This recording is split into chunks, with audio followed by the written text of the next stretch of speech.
Chapter 18, Bathos.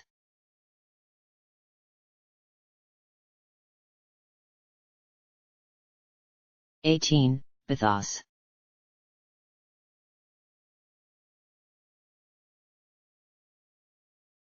Hedwig leveled her machine gun at Clown Muffle's face. What are you doing? She knew. Who wouldn't? Denver's papers chronicled magical girls across the country. Names, locations, abilities. Someone must be able to repair Clown Muffle's soul gem. It almost reassured Hedwig. If another person felt fear, Hedwig felt it less. Contrarianism, like when the white Canadians said God was real, so Hedwig had to say God was dead. Clown Muffle indicated no awareness of the machine gun. She rifled through papers, tossed some into one pile, some into another, grabbed another handful. But after an overlong pause, she said, "Pull that trigger, you won't hit me." The machine gun sagged and Hedwig used both hands to steady it. "Flossmoor! I order you." Of course that was ridiculous. Okay. Okay. I know you won't what I say. But please. Help us fight the Terminatrix and I'll give you exactly what you need. I'll even sort the papers. Okay. That girl from Denver said something similar. Flip, flip. If I helped her in St. Louis, she'd help me. Flip, flip. She lied. Denver did everything she could. More pages flipped. Clown Muffle had cleared half the stack. Not for me. I argued with God to save you. At least trust me. At least repay me. The entire time, a constant buzz of telepathy transmitted in the back of Hedwig's head. Frantic pleas mingled with coarse orders. Orland's voice cut the harshest frequency. Hedwig rationalized. Orland knew far more about close-quarters combat. In fleeing the battle and ceding command to her, Hedwig made the correct tactical decision. Hedwig's most useful function in the fight would be to convince Clown Muffle to join it. She hated that these rationalizations were 100% true, because they were rationalizations nonetheless. Please. Clown Muffle. Everyone will die. Don't you believe in helping people? As a magical girl. The papers ceased flipping. Clown Muffle let them cascade upon her crossed legs. Something twisted in her face and she clutched at her head, only for clumps of hair to come out. She shoved one hand forward. It had a thick cloth wrapped around it, burgundy with dried blood. My fingers fell off. When I helped carry these crates. Hedwig's gun lowered. I thought, last night, I don't know. Even after last night I thought, but it's only getting worse. I don't know how long, I don't want to die. This bareness shook Hedwig. She recoiled from it and nearly dropped her gun. Somehow the serenity of Clown Muffle's pose, seated like Buddha amid her papers, remained. Even the perturbation on her face could not eliminate that ineffable breeziness, and as she finished speaking her features resolved back to what they had once been, the brow unruffled, the hand picked up more papers, the mouth lowered into the faintest trace of a resting smile. Only a glimmer. A communique peeled in Hedwig's mind. The Seattle sister, she's retreating. No. Good luck. For once. Hedwig mistrusted it, but when she glanced out the lounge's shattered windows, she saw an orange lifeboat zipping away from the yacht. On it, the untransformed twin. Trap or no, she had to take advantage of the opportunity. She turned toward Clown Muffle and began a renewed plea. But Clown Muffle had stopped flipping. She gripped a single sheet. gripped it so tight the dried splotch on her bandaged fingers dampened and dripped. She shoved her face almost into the page, she trembled. This is it. You found something? Someone who can fix your gem. Power, to shape precious metals and minerals. Creates diamond barriers. Potentially. Clown Muffle paused, dabbed her fingerless hand against her face and smeared blood on her cheek. Potentially, this ability extends to soul gems. Apparently altered her own soul gem to be smaller, denser, and more durable, offering increased protection in battle. Her potential use is offset by her tendency toward misanthropy. Clown Muffle repeated the final word as though it held a special significance. Honestly, it seemed inconclusive, not that Hedgewish would say that. Nothing explicitly mentioned soul gem healing, and Denver's description appended a conspicuous apparently to the most promising part. Plus, no guarantee the girl still lived. Denver's records stretched years. Magical girls died in days. But Hedgewish smiled and said, "Wow! Awesome! Right here the whole time. In this little pile. Cube knew. Denver knew. You knew. But none would tell me. I didn't know. I only got clearance last night to access those files, I swear. What's her name? Where is she? Real name, unknown. Location, Gatineau. Gatineau. Gatineau. Oh, hey. That's right right near Ottawa. I think. I went there once. I mean I never met the girl. This was before I contracted. No impression. Clown Muffle stared, eyes glazed. Her head tilted back. The world orbited around her. The lounge stripped away and the endless white sky and the endless blue surface swirled. Hedgewish saw it reflected in her eyes along with 1,000 glittering stars. What battle? No battle existed here. No gaggle of magical girls blasting one another away with cannons and miniaturized trebuchets. No frenzied commands from Orland, no clangs, bangs and slams, no cracks and cries. This nice pocket world inside the boat, a world for Clown Muffle alone, where only one person's problems mattered. What a nice little world. Clown Muffle shot upright.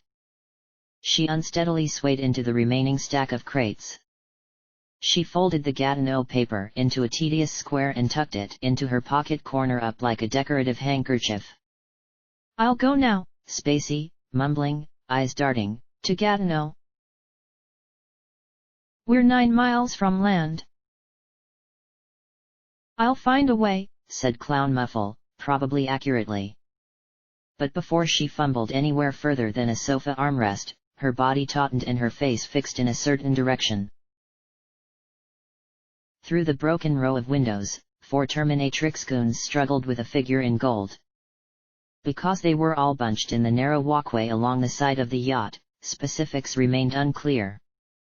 Then one Terminatrix girl either stepped aside or got pushed back and golden person was revealed, Joliet.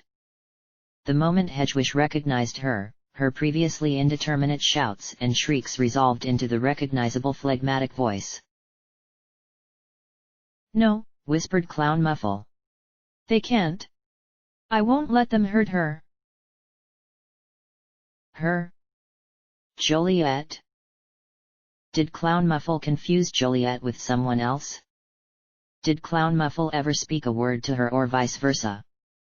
Did they have any connection whatsoever? Apparently, Clown Muffle sprang into action. She seized the nearest unopened crate and hurled it into the head of a goon. As the goon flipped overboard, Clown Muffle vaulted onto the walkway, caught the crate, and drove it onto a second head. Hedgewish's reaction time kicked in and she remembered her machine gun. She aimed at a third goon approaching Clown Muffle's back and squeezed the trigger.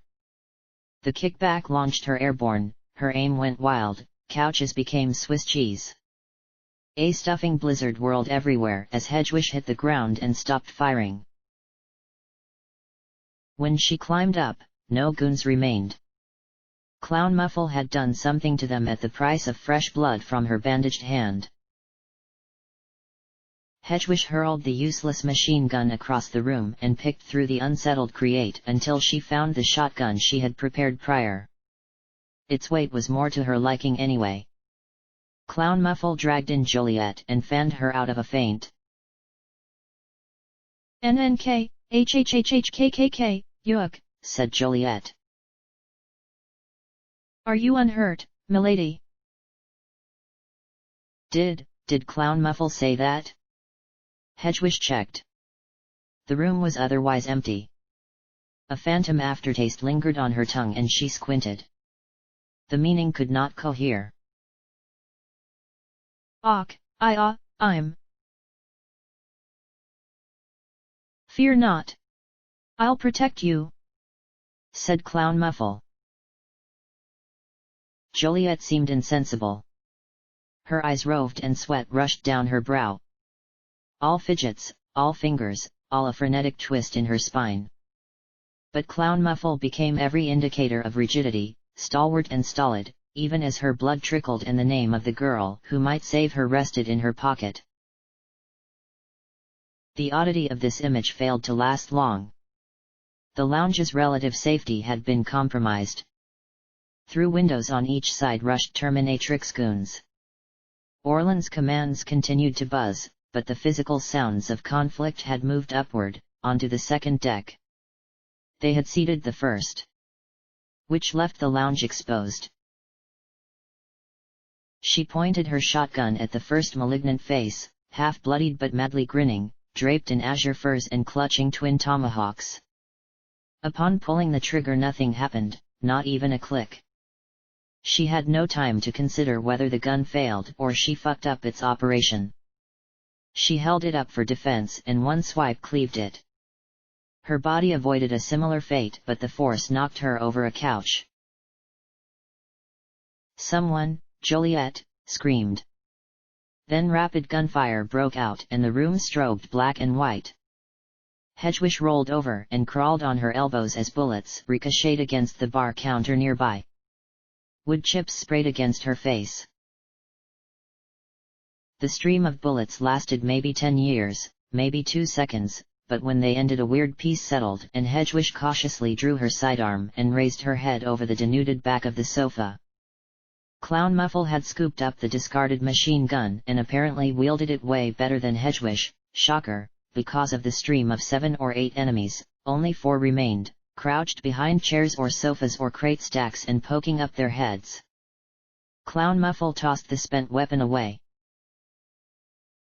"Here." Hedgewish tossed her the handgun. Clown Muffle caught it without looking, and in the same fluid motion aimed at one of the enemies climbing out of cover and dispatched her with one immediate bullet to the skull. The girl vanished into black dust before she hit the ground. But a second shot, fired at the azure fur girl, bounced off a tomahawk brought up for defense. Clown Muffle bled from her ears. "San Bernardino." The voice came from the outer deck, at the farthest window at the end of the lounge. Clown Muffle's eyes only flitted its direction, but what stood there? Denver. Platinum sci-fi getup, visor stretched over her eyes, star rod tapping against the window frame and knocking a few stray shards. Hedgewish grew ashen. Her skin flaked in ribbons. Joliet crawled to her leg and gripped it in fear.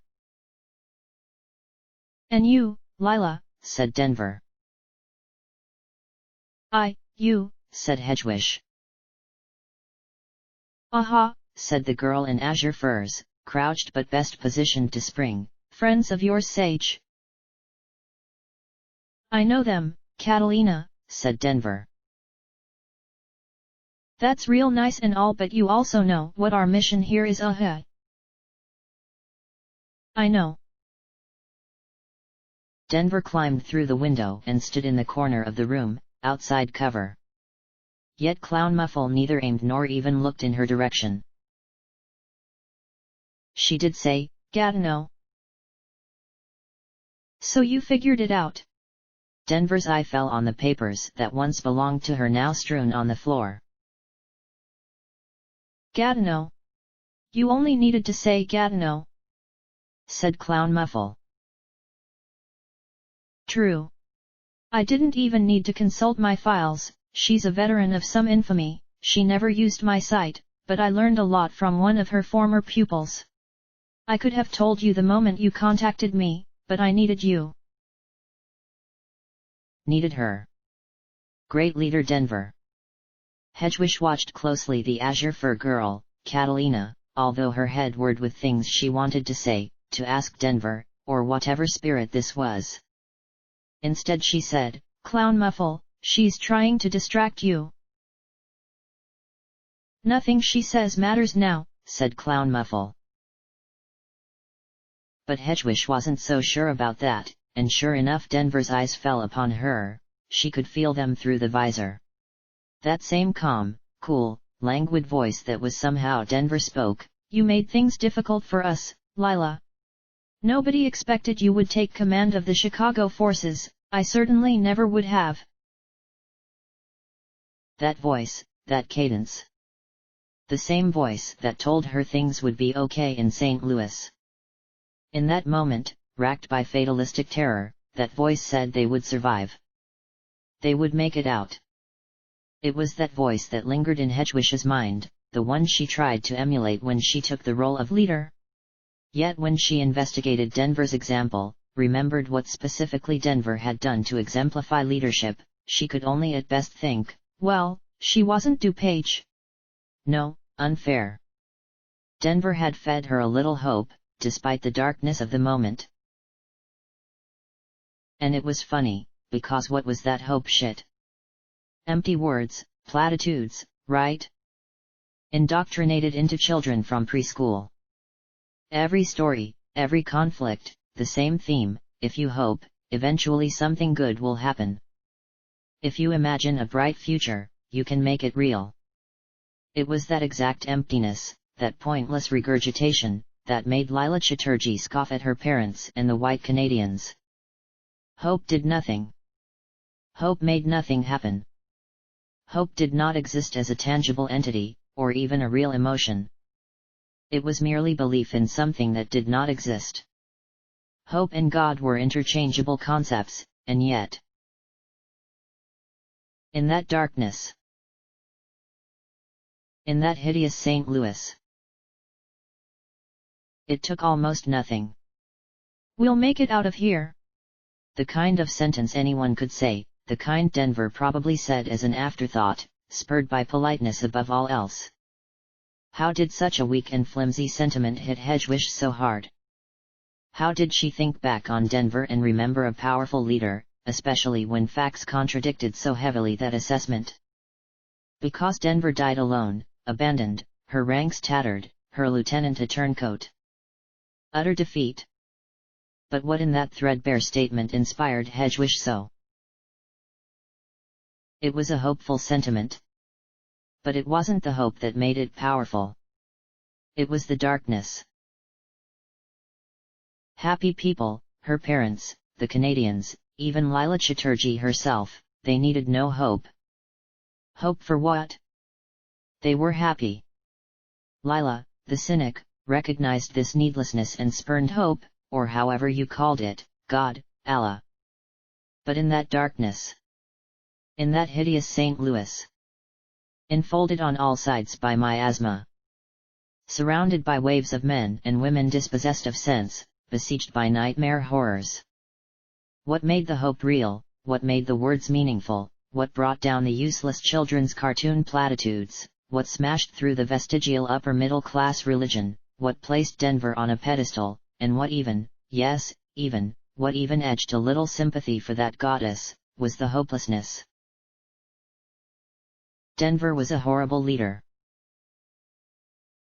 Hedgewish was a horrible leader. But the total black of their respective situations buoyed them. Just the slightest amount, just enough to mount a final stand when neither had any business making it past the first square. Madoka Kaname was a horrible leader, a horrible god. But she was the barest dot of white in that rolling pitch of tar, that state of magical girldom. She only needed to be a dot. It was the drop of water in the throat of a man crawling across a desert. And what did it amount to? That dot of hope? Because it was still a platitude. It still meant nothing. A sham. A lie only believed because of the desperation to believe it. They all would have been better off without it. The hope only manipulated them. The hope dangled in front of Clown Muffle welded her to Denver's purpose. The hope of Madoka Kaname only kept them alive longer to suffer more. Denver, she said, rising. Joliet tugged her leg in vain to keep her down. Denver, I understand now.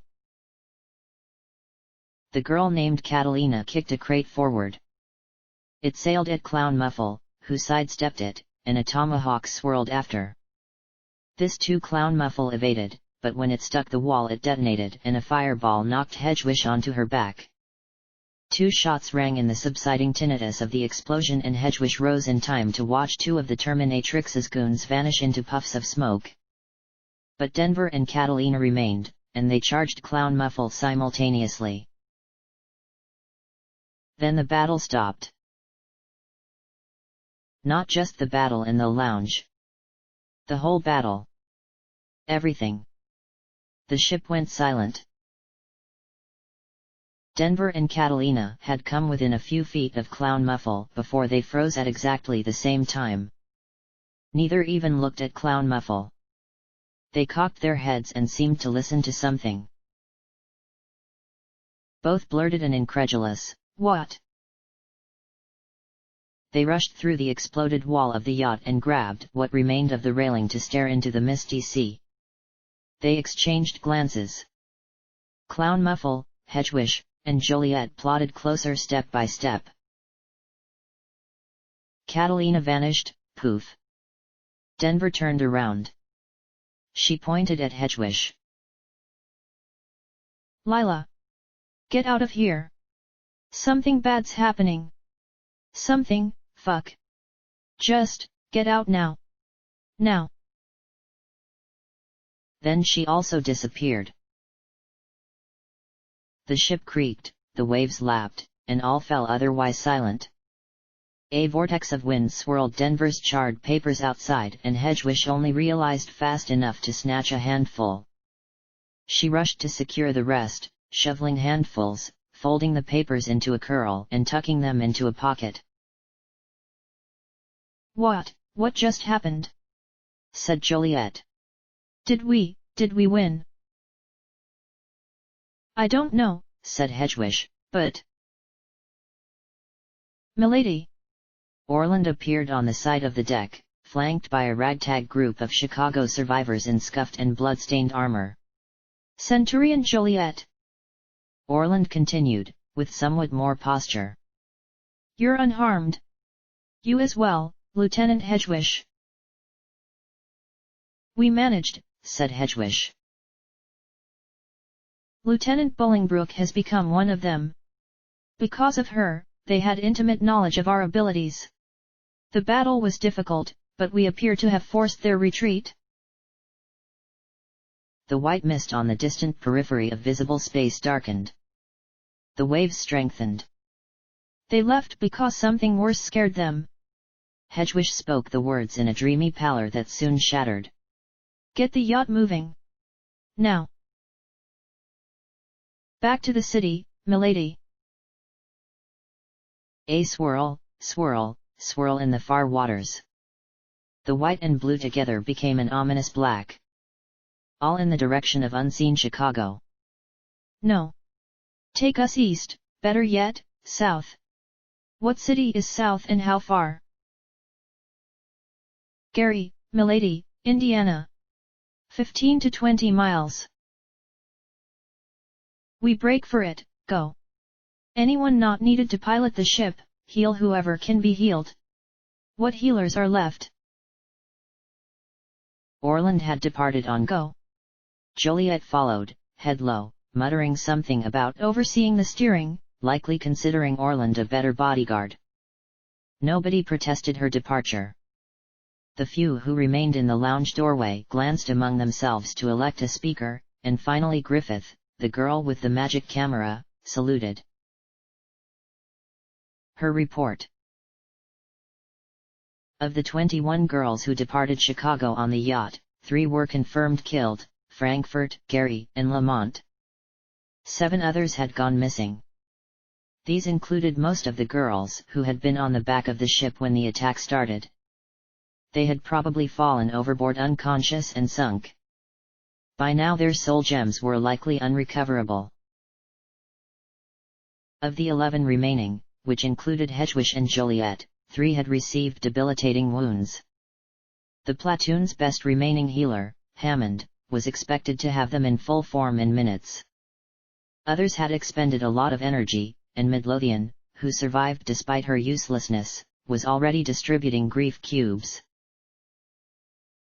And Palos? We need her to sense other magical girls.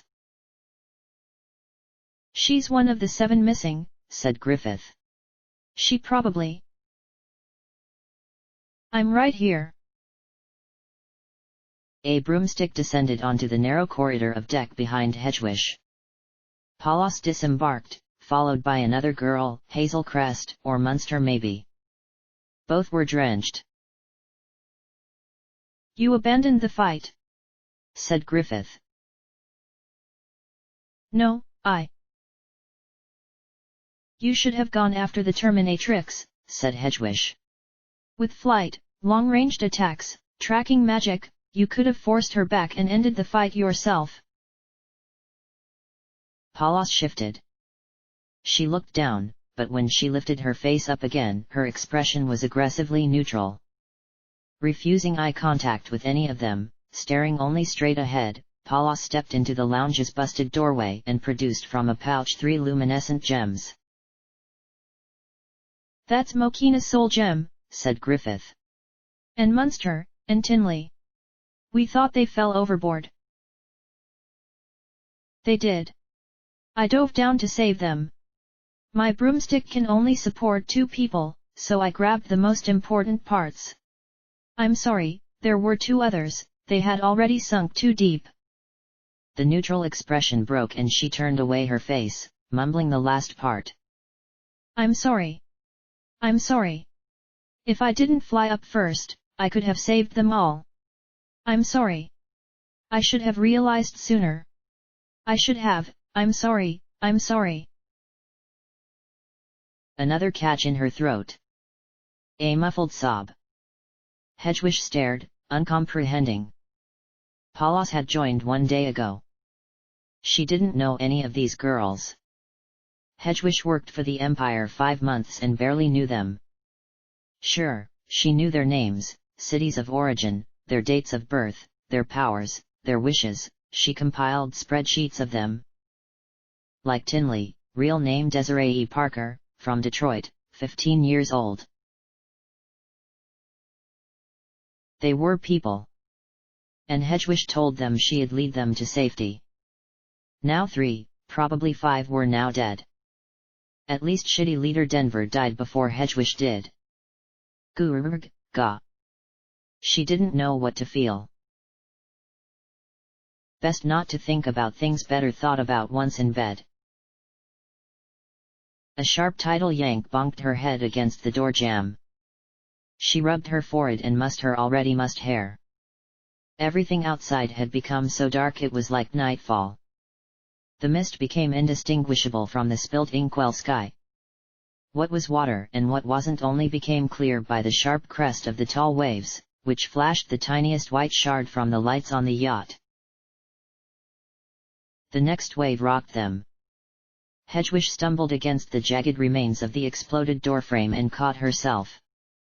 Palos and Hazel Crest dropped onto the deck and helped each other up.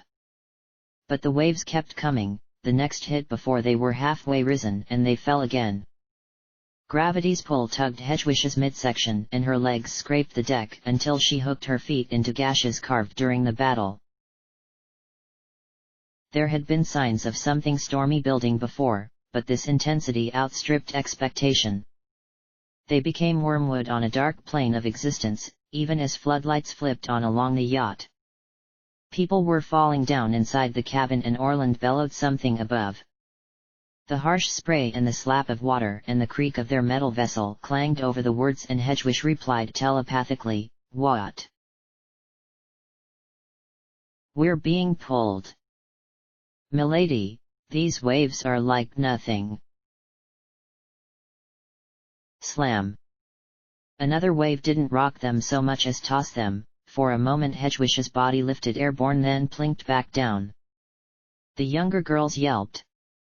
Paulus and Hazel Crest on the narrow strip of deck acted and reenacted the same farcical pantomime of half lifting and half falling. The chiaroscuro lighting gave it a heightened sense of slapstick, like a black and white comedy routine. That was what the whole thing felt like. A movie scene, and a funny one at that. She didn't know why she thought that, because she knew this had to be dangerous, seriously dangerous, but it also felt like something finally removed from the human, a work of divinity, an Israelite cataclysm. "Madoka, have you a hand in this?" she asked the sightless skies above. But that feeling only lasted a moment. She seized Paulus and dragged her near. "Where are the twins? Where's the Terminatrix? Status?" 5 miles west, the Terminatrix is closing on the twin. There's only one twin now. I can't find the other twin. Anyone else? Did Cube bring anyone else to fuck us? It's them and the 2 girls who sank. Nobody else. Not even Dr. Cho. Then what the hell was this shit? Hedwig had assumed it was some incubator coup de grace, something engineered to royally devastate them. Maybe it still was. If the designer ferret could cross millions of light years and clone himself, maybe he could make a big storm too, without needing a magical girl to do it. Seemed like an inefficient way to off them, but... "We've lost control of the ship," said Orland. "We're trapped in the current. Everyone hold on to something." The waves had started to reduce, so for a moment Hedwig wondered what Orland was talking about, but as the ship leaned to one side and the floodlights poured against the water she realized. A current. Yeah, one could describe it as a current. If they were being polite, yeah. Because it was less current and more whirlpool. And not like a little twist in the water, a gargantuan swirl of rapids that rocketed the yacht along, nearly tilting it 90 degrees into the sheer vertical cliff of waves, binding them to the water through centrifugal force alone. Hedwig wrapped her arms and legs around the door jamb as sideways became downward. Paulus and Hazel Crest grabbed one another. Furniture shifted in the lounge, everything slid toward Hedwig, the side of a couch pinched her body. Grief cubes twinkled in the darkness as they cascaded into the abyss. Hedwig had tucked most of Denver's papers into her pocket, but a few she missed flapped past her face. Random gushes of water flowed from above, strained through the shattered windows, and washed debris away. Hedwig's hold loosened, the cracked jamb bent. And the sound. The roar, the thrum of 10 million turbines together as what seemed the entirety of Lake Michigan funneled into the unstopped drain. Building, building, building, so loud it became hard to think, to distinguish the telepathic screeches of nearly every girl in the boat. A body slammed against the couch that pressed against Hedwig. The door jamb snapped. Hedwig fell, a hand caught her by the collar. She didn't know who, and the lights had flickered or died so she couldn't see even if she looked. Her limbs fumbled and she found the railing of the outer deck. A single voice rose out of the cacophony, "Something on sonar. Something on sonar." The words held zero meaning. They seemed irrelevant. They were swirling, swirling, the water showed no signs of stopping. They would travel a mile's diameter circle, slowly cycling downward and downward until they reached their final abyss. What mattered the sonar? The voice continued, "It's big. It's big." Who was even bothering to check the sonar? Hedwig looked down. There should have only been blackness. She only looked because another gush of water hit her head from above. Her neck twisted that way reflexively. But down there, at the base of the funnel, was an eye. An eye miles wide. An eye not shaped like the black bead of a shark or whale, or even the bulbous orb of a squid. Nor was it human. A swollen grey iris with a long slit for a pupil. In that eye Hedwig saw herself reflected, as though the eye were only a few feet below, but it must have been at the deepest depths. The eye reflected her. Then water rushed over it, flooded the throbbing iris, poured into the narrow, pinched opening of the pupil. Black water upon black water, gallons, millions of gallons, shrouding it in a rippling sheen, covering it completely, the water filling and filling, rising, nearing her dangling foot. "It's stopping, we're coming out of it." A voice recognizably Orland's, the crash of torrents had quieted. The ship began to right itself. Hedwig's body first leaned, then draped against the deck. Furniture scuffled backward. Bodies collapsed against the wood and streaked carpet. The currents stopped. The waves stopped. Their ship, carried by momentum, clipped through silent, utterly still water. The blackness ebbed away on both sides of the horizon line, the mist returned, grayer than before, or maybe an optical trick. Girls all over sighed relief. Someone called for a head count and a chorus of "here" and "present" sounded across the boat. Nobody had fallen out, they were magical girls, after all. Hedwig glanced back. The thing that caught her when the door jamb broke was hooked in her collar. Not a hand, the end of a broomstick, which promptly slid away and back into Paulus's grasp. Stillness, silence. No trace of any whirlpool. No disturbance whatsoever. In the mist, the forms of man-made structures stood. Orland leaned over the railing from the third deck. Her red hair streamed like an elongated hood from the sides of her face. "Milady! It seems the current took us closer to shore. We can't be more than a mile off." "Where's the enemy?" Hedwig asked Paulus. 3.5 miles behind us now. The Terminatrix and one twin, they're together. Still no sign of the other twin. The two of ours who fell overboard, I'm not reading their signatures anymore." Okay. Hedwig climbed to her feet. She shoved aside the couch that blocked the lounge doorway. "We have to be prepared for round 2 with the Terminatrix. If one of the twins died, it's good for us, but some of us died too, so..." "Shit." She sounded callous. She stood in the center of the lounge and looked at the rising bodies.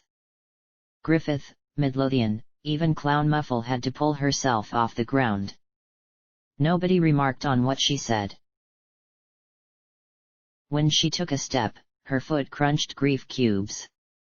They had scattered everywhere, many had fallen overboard, but some had collected in pockets. You. And you." She pointed at random girls. "Get these cubes back in their crates, we may need them. Let's get any injured." "Lieutenant Hedwig. You're needed on the captain's deck." Fine. Hedwig left the girls to shovel cubes and climbed up the ladder to the upper decks. She still had on a bulky life jacket, which made her motions ponderous. She paused on the top rung, glanced over her shoulder, and took in the water. It was completely, utterly, unearthly still. Not a wave. Not a bird. Not a splash of fish. Nothing. She was not a nautical type, she had never been on a boat except this one, so she couldn't say for certain it wasn't normal. Like the saying, calm before the storm. Except this was after it. The captain's deck was the smallest. Its interior comprised a single room with a long, paneled front and many switches, buttons, and levers. A bunch of shit blinked and beeped, and Hedgewish doubted anyone, even the Empress, knew what it all did. Orland swiveled on the captain's chair and Joliet crouched in the corner, shivering. "Here, Lieutenant." Orland tapped a monitor embedded between dials. It displayed a ton of junk. Jagged static lines that ran up and down, amorphous blobs of jittery color, blocky objects of no coherent shape or purpose. "Do you know how to read this?" "What is it?" "It's our sonar." "I thought you knew how to read it. I told you to watch it in case Seattle fired an underwater attack." "I do have slight experience reading this device, yes. But it's slight. I can tell when something changes, when something's moving toward us." Hedgewish crowded closer. She bent halfway over Orland's body and pressed her hands on either side of the sonar readout to try and determine something in the image. She became annoyed. What if Seattle had attacked aquatically? "So did something change or not?" "Yes, something changed, but I'm not sure what. That's why I'm asking, milady." She reached under Hedgewish's arm and jabbed a finger at the bottom half of the image. "See this? Everything looks like random noise. I don't even know how sonar works, I thought it was like, on submarines. That thing that goes ping, ping. This black shape. Here." Her fingertip tapped it. A black shape described it well, a lozenge-shaped blot where the crisscross lines and color blocks didn't go.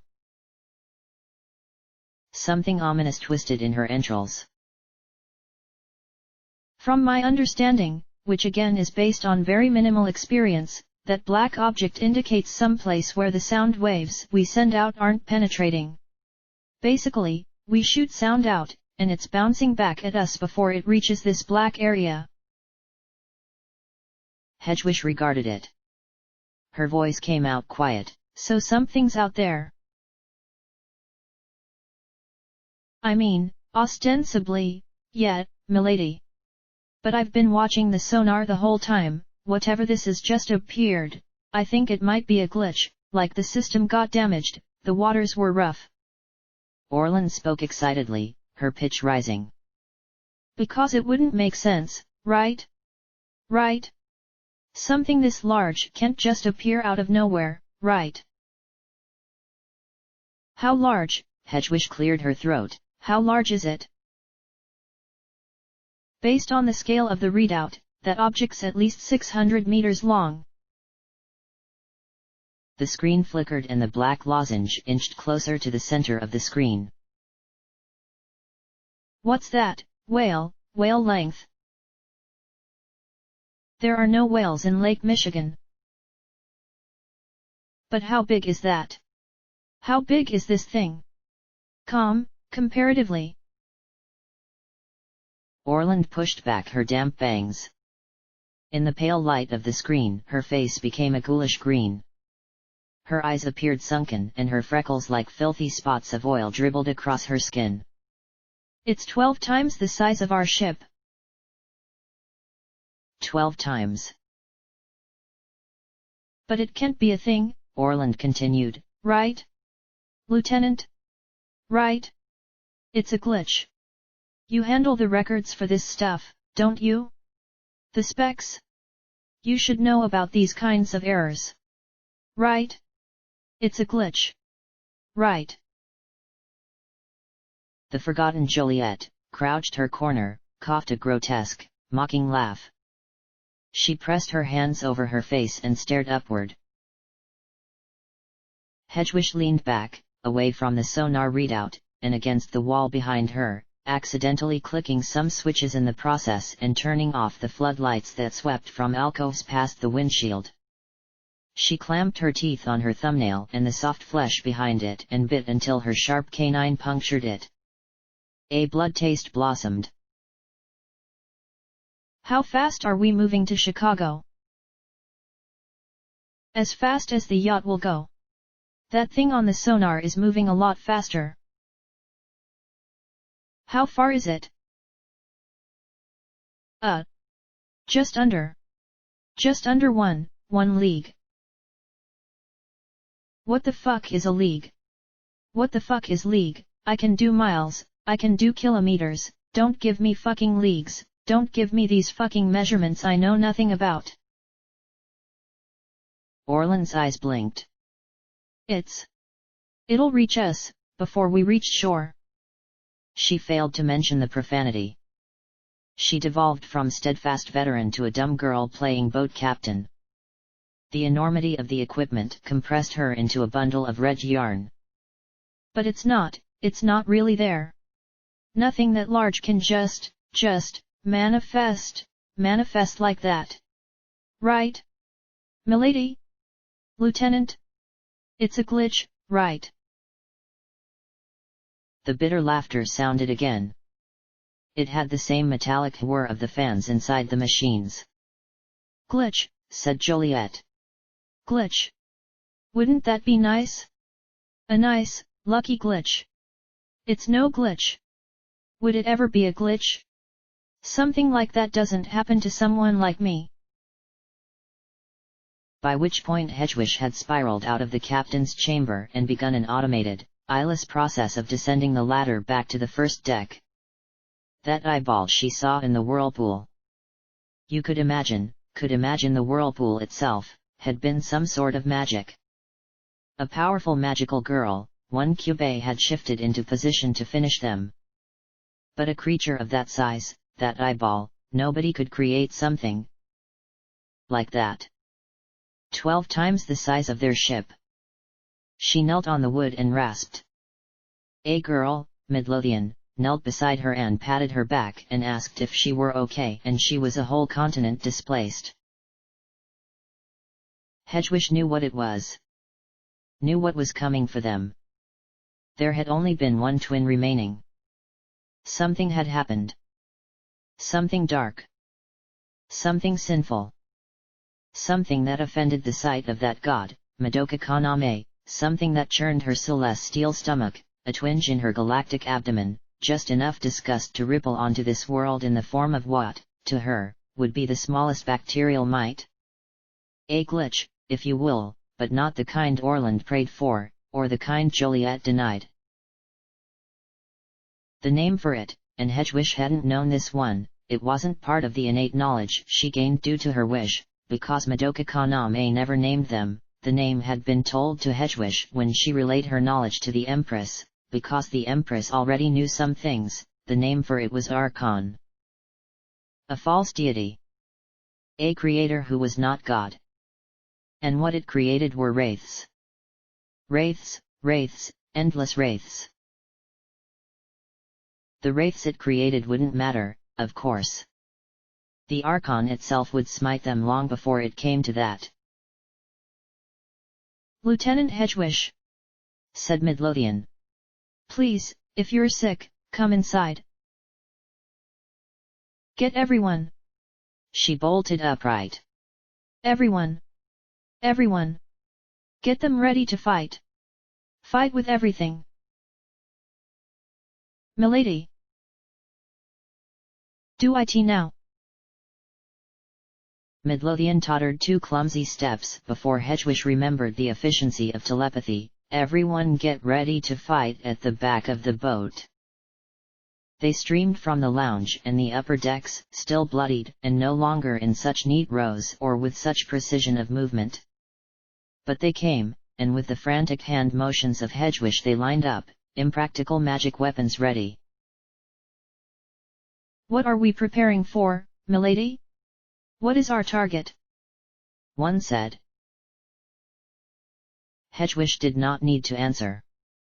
because at the edge of the mist, where the nebulous overcame the coherent, the water began to bulge upward, a cataract or contact lens, and no sense of the form that lurked beneath from the brackish darkness of the lake. The lozenge, the glitch in the system. The big fish, the antediluvian whale, Leviathan. The 20,000 souls of a kingdom come together in the shape of an ancient, God-approved Lord. The bulge rushing toward them, crossing the mile distance like fucking Bugs Bunny hellbent toward Albuquerque. HAAA. Her heart felt like it was hemorrhaging. Her brain reeled in a manic, technicolor image of Bugs Bunny pinwheeled through her inner eye. The white WHAAAAAAAALE, the Pequod meets the Bachelor. She couldn't handle this. This too? On top of everything before? On top of DuPage, St. Louis, the horrors seen beneath the Gateway Arch, on top of the Terminatrix, the twins, what more could God ask of her, what more? Every single straw broke her back, and yet somehow she had to snap her spine back together. She wheeled to the girl directly to her left and shouted, "Where's Clown Muffle?" Only to realize the girl she grabbed was Clown Muffle. "In the lounge, the machine gun, you need." Clown Muffle already had the machine gun. She propped it against a twisted shred of railing and in her other hand held the handgun. Someone had healed her hand, she had all her fingers again. Hedgewish touched both guns and they flashed hot pink and would do the slightest bit more damage against wraiths. Anything, and smidge of extra power, they needed. "Milady!" Hazel Crest, with a drawn bow, on the second deck. "It's in my range, do I fire?" We need, a concentrated attack. We need to hit it with every ounce of firepower at the same time." The camera girl, Griffith, she was still alive, right? Hedgewish scanned the faces, found her next to Hazel Crest, where her eyes had been before she started searching. Good. Good. Griffith could copy their attacks 7 times, 14, or was it 13, magical girls times 7, subtract Joliet, The convexity swelled. It neared 1 mile. 3/4. Half. It tugged the whole surface of the lake skyward. The water rushed from its sloped sides, lakes within lakes, water within water, Orlan screeching from the third deck distances at regular intervals timed to the sonar. The bodies shifted on either side of her, young girls murmuring, whimpering, shaking, one girl turning and bolting, who knew where. Hedgewish only hoped she wasn't someone strong. Someone shouted, "We need to break to the side! To the side!" Like they had that kind of maneuverability, like this monolith under the skin of Lake Michigan couldn't eclipse them either way. Only blear, only a merging of colors, the gold and the white, the black and the blue, the muted browns of the deck, and everything a twinge of red, as that great shape neared, it neared, it neared, it neared, it neared, and as it neared it rose, the back of the boat lifted, the water beneath it pulled up as the surface broke and it had teeth. It only had teeth. 10, 20 rings of teeth, full rounded rows, churning and jabbed within gums that dripped either lake water or black blood, a maw that rose above them like that damned St. Louis arch, and inside the maw, between all those fangs, not a black oblivion, not an endless gullet, not a vantage into nothingness, in the maw eyeballs stared back at them. 10,000 eyeballs clustered in the abomination's mouth, each shaped and slitted like the eyeball in the hurricane, each flitting its own way as the mile-long lamprey broke the water and each suddenly turning straight to her as it crested its rise and the mouth and its fangs cast a long shadow across them. "Fire," Hedgewish said, certain she had said it too late, amazed that somehow none fired before she said. And everyone fired, or launched their spears, or threw their Zweihanders. Clown Muffle's machine gun rattled. At the same moment a wrecking ball-sized sphere squealed out of the mist. Griffith flashed her camera. Everything was replicated 7 times. The arrows, the spears, the Zweihanders, and the bullets, both machine gun and wrecking ball sized. It was impossible to tell what happened next because the wrecking ball bullets, now eightfold, exploded. The blast swallowed Hedwig's vision. She slammed against the back of the boat and her breath became fire scalding her esophagus. Someone tossed up a barrier, someone else followed, a third, maybe even a fourth. That shielded them from the brunt of the blast but... The Archon wailed. The noise it made sounded like the noise a whale makes underwater, even though it was above water. It was a shockingly quiet sound for its size. And as the explosions subsided, as the fire faded, as the roar of their combined firepower died, Hedwig rubbed her eyes and watched the infinite-toothed maw come down. Not on them. Not directly. Something had happened in the blast, either it caused the Archon to redirect slightly, or else it had propelled the yacht in a different direction, maybe a combination of both, but they were no longer on a synced, irrevocable collision course. The water undulated and the ship lifted, the bodies upon it lifted, and the fangs brushed past them, down into the water, the scorched eyeballs still peering. The Archon sank back below. The waves rippled to steady. The girls pulled themselves up, many coughing or clutching their throats, many scalded by the heat, even while drenched by the splash. "Anyone overboard?" said Hedwig. "Everyone's still here," said Paulus. Hedwig looked to her side, Clown Muffle lost an arm. Hedwig immediately directed their best healer to patch her up. Clown Muffle was key.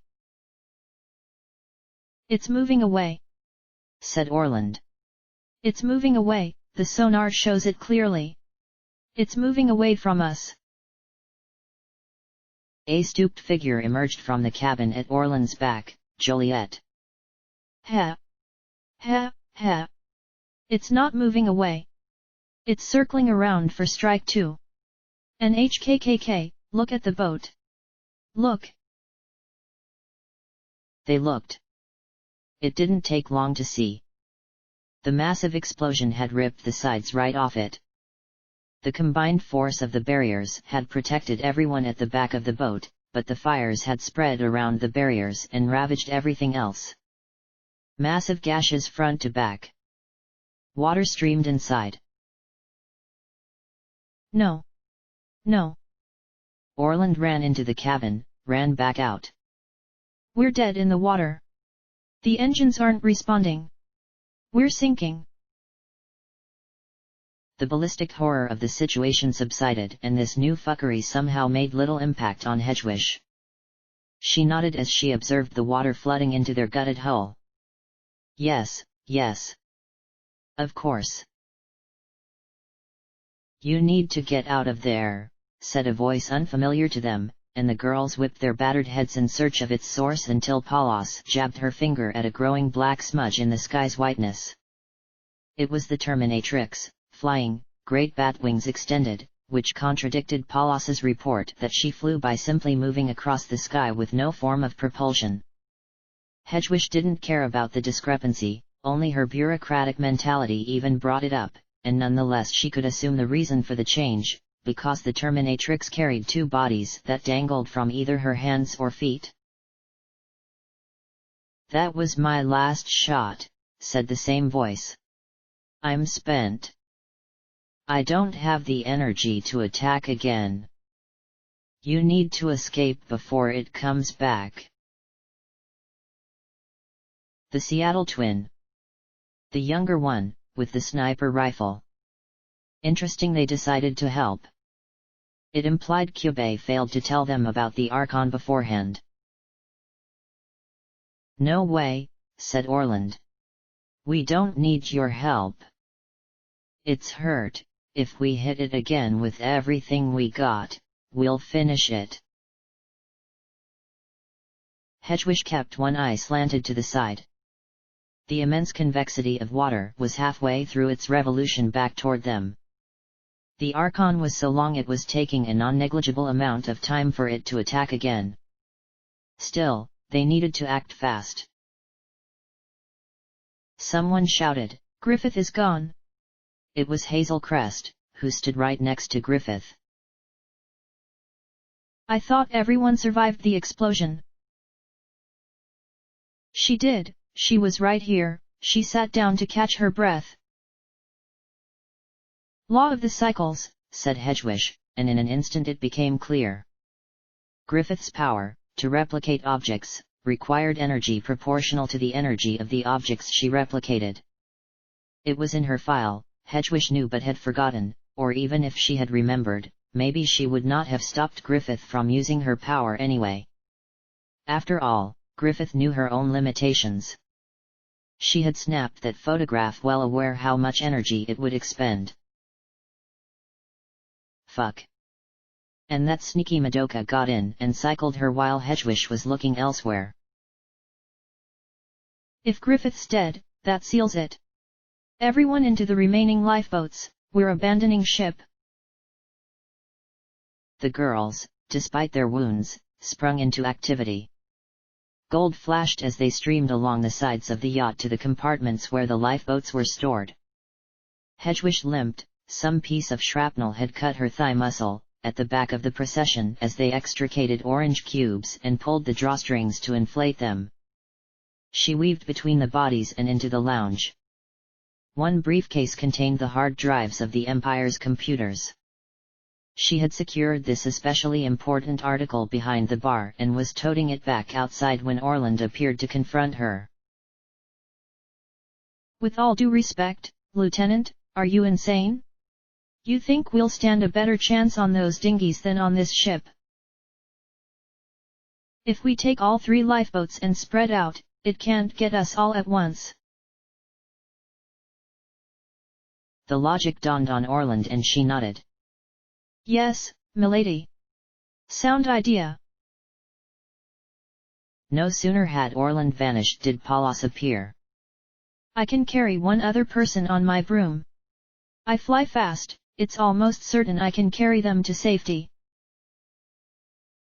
The words hung on the stillness of the lounge, even within the larger buzz of activity on the decks. One other person, assured safety. For an instant Hedgewish entertained the thought of herself on the back of that broomstick, but it was really never an option. Someone shouted, "That monster's coming quick, hurry!" "Centurion Joliet," said Hedgewish. "Obviously, you'll take our highest-ranking officer. And take these." She thrust into Paulus's hands the briefcase, as well as the folded clump of Denver's papers and the soul gems of the salvaged girls. Paulus nodded and dashed away. The orange lifeboats floated in the water, already populated with magical girls. The Archon had almost finished its revolution, that endless twisting remora body a shifting crescent upon the surface. The lifeboat that contained Clown Muffle, that would be the best one. Clown Muffle had a knack, a lucky aura, an unkillability. If it came down to luck, if the Archon could only get one lifeboat while the others clipped to shore, then it had to be hers. She spotted Clown Muffle in the middle boat, a tiny wisp of white suit packed between 2 gold-armored girls, Hazel Crest and Midlothian probably having the same idea as Hedgewish. If Hedgewish joined them, that would make it the only boat with 4 people instead of 3, but she considered that math negligible in the face of the indiscernible quality of Clown Muffle. She vaulted the side and landed at the fore of the boat. The 3 dinghies shot off in separate directions. The lake spray spattered their faces as the front parts lifted and the tiny rubber boats skipped along the surface like thrown stones. One northwest, one southwest, one simply west, that was Hedgewish's craft, in the middle, an unspoken prioritization of deference placed upon it because of her sham rank, while the other 2 settled for less optimized routes. A shadow crossed above them, the broomstick. Joliet sat with her arms thrown around Paulus's waist. Her head rested on Paulus's shoulder and her sad, abused puppy face fell upon Hedgewish. What was that expression, in those deep-set eyes, in the brow crinkled beneath a frenetic whirl of ashen bangs? It wasn't relief from her miraculous escape, nor was it baseless pessimism. In that face, Hedwig saw it only an instant before the broomstick shot off, in that face was shame, half concealed behind Paulus's shoulder. Shame that for all her doom she would live, and probably all others would die. Cassandra spared her own prophecy. Hedwig looked over her shoulder in time to watch the Archon reach the yacht. It did not rise to devour it, nothing within it was worth devouring now. It simply dredged straight through it. The yacht burst like a toy, planks of wood and strips of metal shot everywhere, flotsam and jetsam. Now came the lottery. Or the Russian roulette. The Archon had the option of 3 crafts to pursue. They had already fanned out far enough, and for all its length the Archon was not particularly broad. Which route would it pick? Straight ahead, correct. Directly westward. To Hedwig's craft. Why would an imperious being of its propensity shift itself even an iota for the stratagems of mites? Why had Hedwig been so stupid to insist on the central boat? Why did she not foresee? It shifted. Southwest. Toward the boat that had been last deployed, that had gotten the slightly slower start. Hedwig breathed. "Oh no," said Midlothian. They all watched. It was the least and the most they could do. The southwest boat, like the northwest, contained 3 girls. Their names were Madison, Dalton, and Hammond. Hedwig knew everything about them, she had even created the form for Madison. Names on a page. Names in an Excel spreadsheet. But now they were people, small and far-away people, little forms. They lacked voices, faces in a crowd, and now they were going to die. The swell of water rushed toward them. They were aware of it. They stared over their shoulders. They summoned weapons and shields. They would have been better off without the hope. With nothing but total despair as the demiurge bore down on them, then maybe Madoka might take mercy and spirit them to her shitty afterlife. But no, they held that futile, vain, useless hope. They readied a final stand. "We," said a tiny Midlothian, "we have to help them." "We can do nothing," said Hedwig. Hazel Crest summoned her bow. She notched an arrow and knelt upon the rubbery side of the raft to aim. "It's a long shot, but it had those eyes, right? Those eyes inside it? They looked like weak points, if I can hit one just right, right?" "Right?" It sounded like Orland at the sonar device. "Right? Right? Just a glitch, right?" "We can do nothing," said Hedwig. "If the angle's a little better," said Hazel Crest. The angle of their raft changed.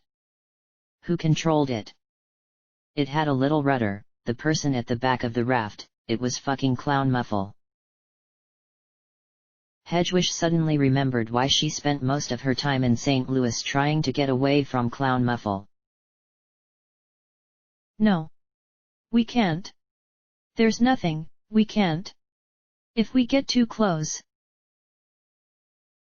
"We won't get too close," said Hazel Crest. "We have to try." "We have to try," said Midlothian. Clown Muffle said nothing. Blood ran down her face, ran from her eyes and nostrils and mouth. "If we hit it just right," said one of the girls on the far raft. Madison, the youngest. "All we need to do is turn it away again." "You can't," said Hedwig.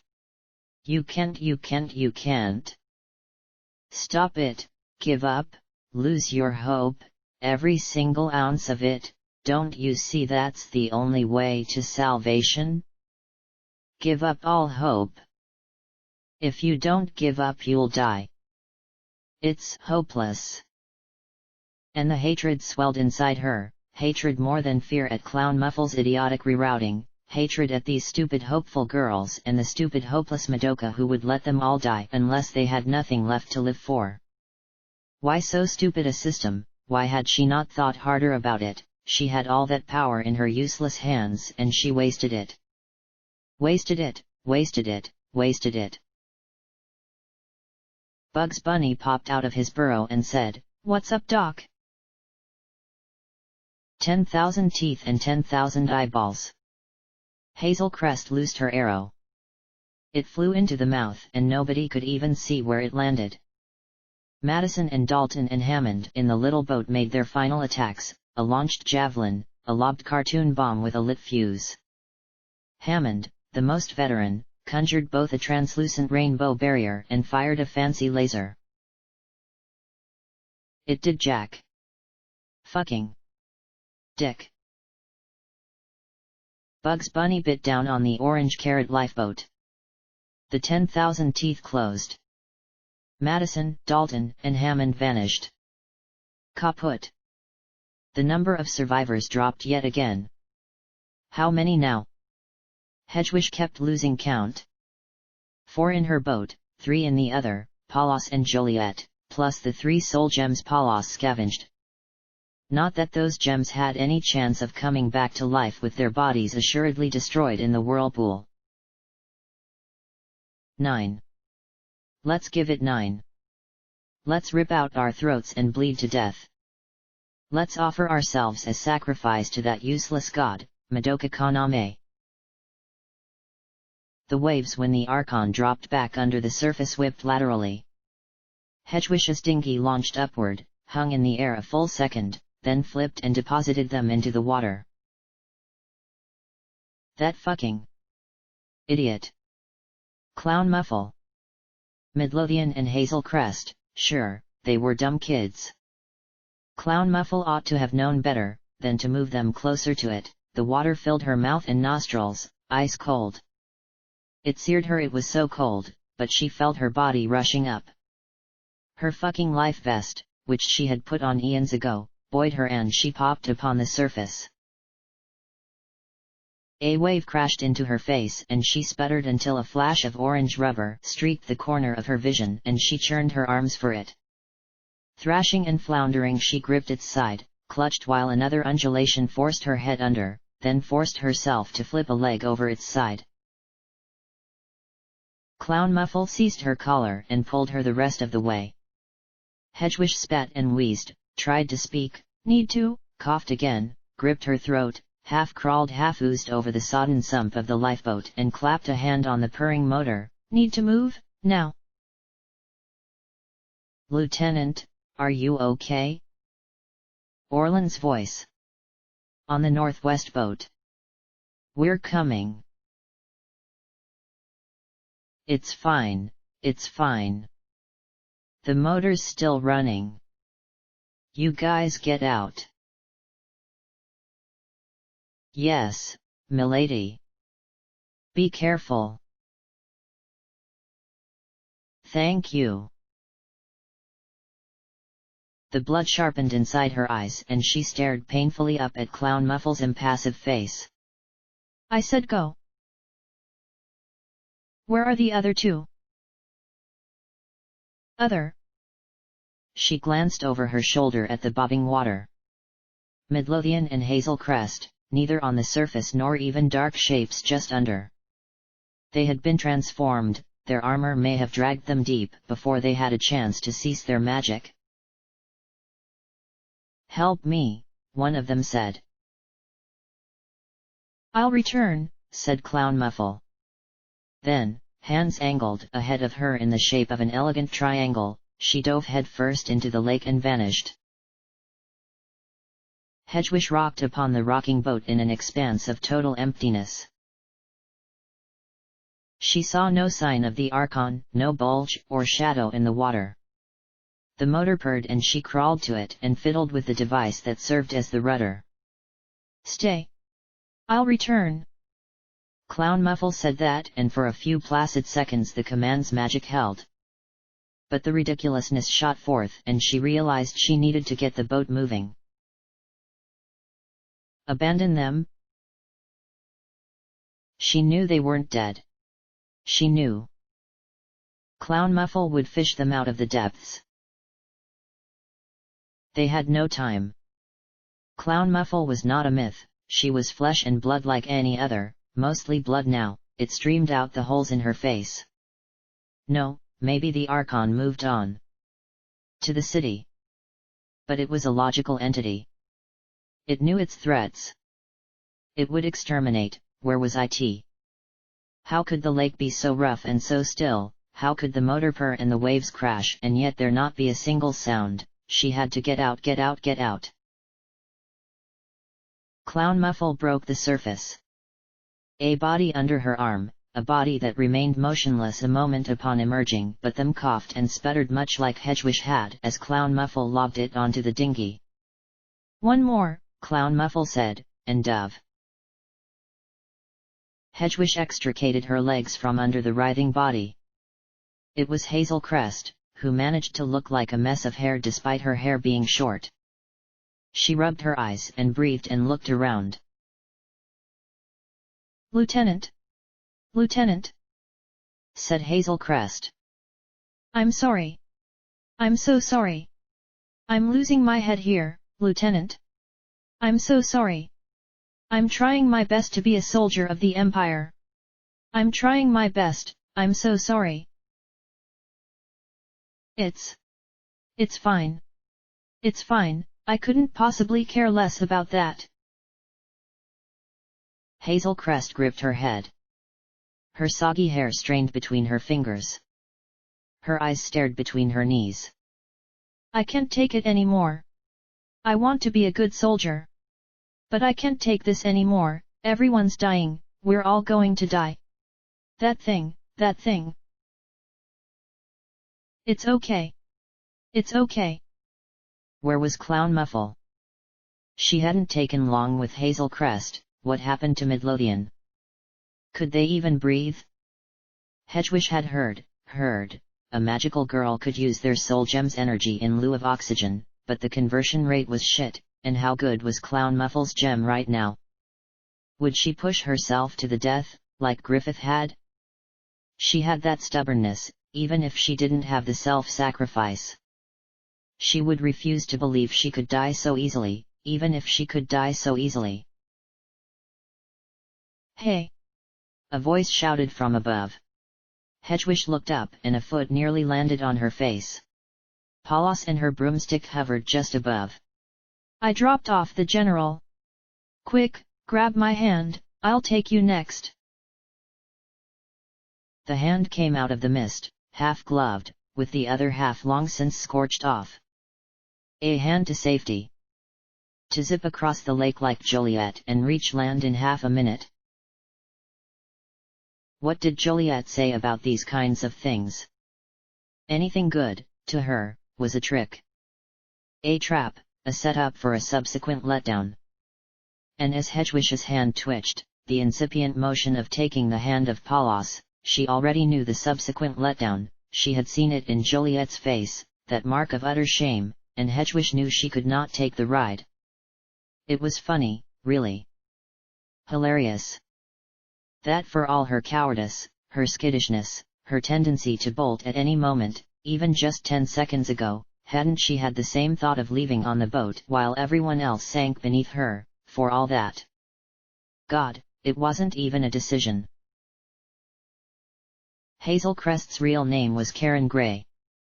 She was 16 years old, 1 year older than Hedgewish, and she had joined the Chicago Empire 3 months prior to Hedgewish. She originated from Waukesha, Wisconsin, a satellite of Milwaukee which was itself a satellite of the Empire, so she was almost immediately conscripted. She had 5 siblings and a dead father and a foreclosed house, so she wished for a lot of money, a common wish, and said afterward she should have wished for her dad to undie. All of this information and more was in her personal file. And really, it didn't matter what was in her personal file, whether she were from Waukesha or wherever else, how dead her dad was and how poor her 50 brothers and sisters were, it was like everyone else, a name on a paper that Hedwig knew, and now was the face, frantic, horrified, lips clenched tight and yet somehow able to manage a whisper. Go, Lieutenant. You're important. And so Hedwig seized Hazel Crest's wrist and shoved her hand into Paulos's. Take her! Hedwig shouted. Don't worry about me.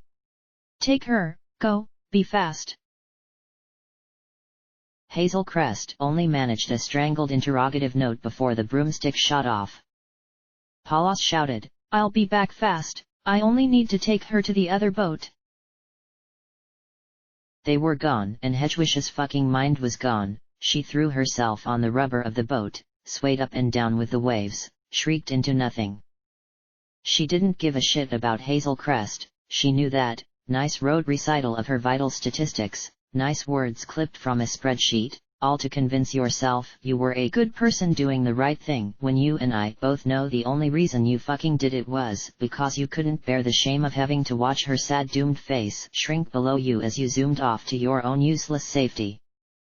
It was just that, her face. Nobody cared about Hazel Crest, it was her face, and had she remained under the water you would have had no qualms leaving. It was only the face of her that stopped you. Idiot, idiot, idiot, idiot, idiot. Who even are you, Hedwig? Lila Chatterjee? A coward or an idiot or what? You're certainly no leader. Stop trying to be Denver, you're worse at being Denver than Denver was. Commit to half of your stupid psyche and be done. Be done. The surface broke again. Clown Muffles' head rose, enveloped in cascading water, and with her was Midlothian. They both sucked in horrendous gulps of air, and even though the water had washed the blood from Clown Muffles' face, new blood burst to supplant the old. Hedwig steered the raft closer and held her hand to help. Clown Muffle seized her wrist. It's below, she whispered. And when Hedwig looked down she saw its 10,000 eyes aglow with a sunken gold and the pearl teeth rising out of the endless darkness. Ah! So Hazel Crest killed her after all. A period of confusion followed. The last definite event Hedwig pieced from the whirlwind was that Clown Muffle dragged Hedwig into the water. Then water rushed up around them, harsh biting water that half blinded her, and everything became a series of movements and blurred shapes. She felt her body flatten against the other two, Clown Muffle and Midlothian, and an arm wrap around her back. Everything hurtled. A dizzying spinning sensation nauseated her, but her face was pressed so close to the little girl Midlothian's that she fought to keep the feeling down. The water bubbled and rushed and streamed into her nostrils. She had failed to take a breath beforehand, and as they span she figured she would probably drown before the thing digested her, if it even had a digestive system. Maybe the teeth would get her first, and as soon as she said that something sharp sliced her side and another sharp thing sliced her hamstring. But they were shallow slices. Then they hit something hard but squishy, and about 5 ribs in Clown Muffle's chest snapped under Hedwig's weight. The water streamed off them like a river, and a putrid paltry snatch of air came to her. Her body convulsed, but the arm around her and the bodies against her forced her mostly still. She opened her eyes. They were tucked in some kind of fleshy grey alcove, a floor, and 2 tight walls of throbbing wet flesh. She had zero sense of what it was until she glanced up and saw a massive snarl of teeth overhead. The gums. They had somehow fallen between all those rows of teeth and gotten stuck in the creature's gums. Somehow fallen. More like Clown Muffle guided them there. Even underwater, even wounded, even with 2 bodies clamped to her, she managed the absurd maneuver necessary to avoid their instant obliteration. What? What? Said Midlothian. Clown Muffle only wheezed like something deflated. They were a piece of food that need flossing. Floss Moore had finally lived up to her name. God, just kill them already. But God would never do that, not until they gave up hope, and apparently they all still had some. The gums writhed against them, and for a moment Hedwig thought they would clench and crush them, but they could only tighten and relax as a strangely pleasant hissing noise sounded from somewhere deeper inside the creature, almost like a whistle or a song. Dee-dee-doo-dee. Dee-dee-doo-dee. "What the hell?" said Paulus. "Are you all still alive in there?" "We're stuck in its gums," said Hedwig. Help," said Midlothian, apparently forgetting to use telepathy, or maybe she knew the best person to ask was the one whose ribs she was currently breaking. Okay. So this might be difficult," said Paulus. "It's underwater again. I'm gonna see if there's some way to get to you." "Idiot, don't get yourself killed," said Hedwig. Radio silence followed. Hedwig only had to assume Paulus was getting herself killed anyway. Although the Archon's mouth remained open, and a tremendous flood of water streamed into its throat and between the endless eyeballs into its body, their little crevice of gum was too low for the liquid to sweep them away. The water itself seemed to go nowhere, into the Archon, either swelling and swelling and swelling the body until it became large enough to swallow the whole world or else erasing entirely in its vacuous, black hole interior. She wrapped her arm around the shivering Midlothian and held her head tight against her neck. The next instant a hard and pointy body slammed against them and it was fucking Paulus, who had decided to fling herself into the worst possible place to be in the whole world right alongside them. Clown Muffle gushed blood at the bottom of the pile and with 4 bodies there was barely any space between the ribbon-shredding teeth. Paulus landed on her back. Her legs and arms were wrapped around her broomstick. She was drenched. She'd probably had to navigate with her broomstick underwater, which might have actually made it easier than swimming. "Come on, I can take one of you." Both Hedwig and Clown Muffle's arms thrusted out in unison. Together they shoved the tiny Midlothian against Paulus, and Paulus glanced at them, especially at Clown Muffle, half confused in the darkness of the maw, illuminated only by the golden sheen of armor. Nonetheless, there was no time for questions or protest, not that Paulus probably had much in the way of the latter, given her predisposition against Clown Muffle and what could only be apathy for Hedwig. Midlothian looked like she might mutter something, seeped in that same shame that imbued every survivor, which only made Hedwig wonder what made death so much more appealing than this sort of escape. Wasn't this the kind of thing their vain hope was for? But then the broomstick burst off of their bodies with a heave and a pulse. Paulus and Midlothian wrangled in midair, revolved around the teeth, and forced their way into the deluge of water flooding the Archon's throat, knocked down by its force at first, and sagging almost into the jagged blade of 3 clustered teeth, but the broomstick maneuvered with magical precision and upon the second attempt the bodies cleaved into the water and as amorphous forms struggled against its tide back out of the open maw. And that left only 2 now to be flossed, now coated in hot sulphurous spit, thick globs that oozed between the teeth and onto their bodies, eating away the cloth. Hedwig, on top, had her bulky life vest to absorb some of the saliva, but soon it sizzled on her flesh and she squirmed despite the muffled cries of Clown Muffle underneath. If Paulus had made it to them once, she could do it again, so logically they needed only wait in this safe crevice, but... The skin eroded off Hedwig's hand after a viscous globule dropped onto it. Hedwig held it up as far as she dared to observe it in the anti-light and through the bleeding hole in her palm, between the rows of teeth, she saw them, the eyeballs. Of course. Every one of them, bubbling together, clearly visible despite the floodwater, gazed at her and Clown Muffle. The teeth kneaded and the gums slithered back and forth.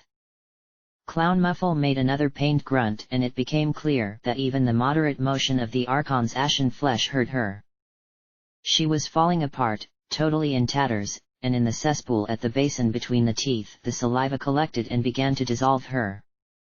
Little recognizable remained of her suit and a vast rash spread across her face.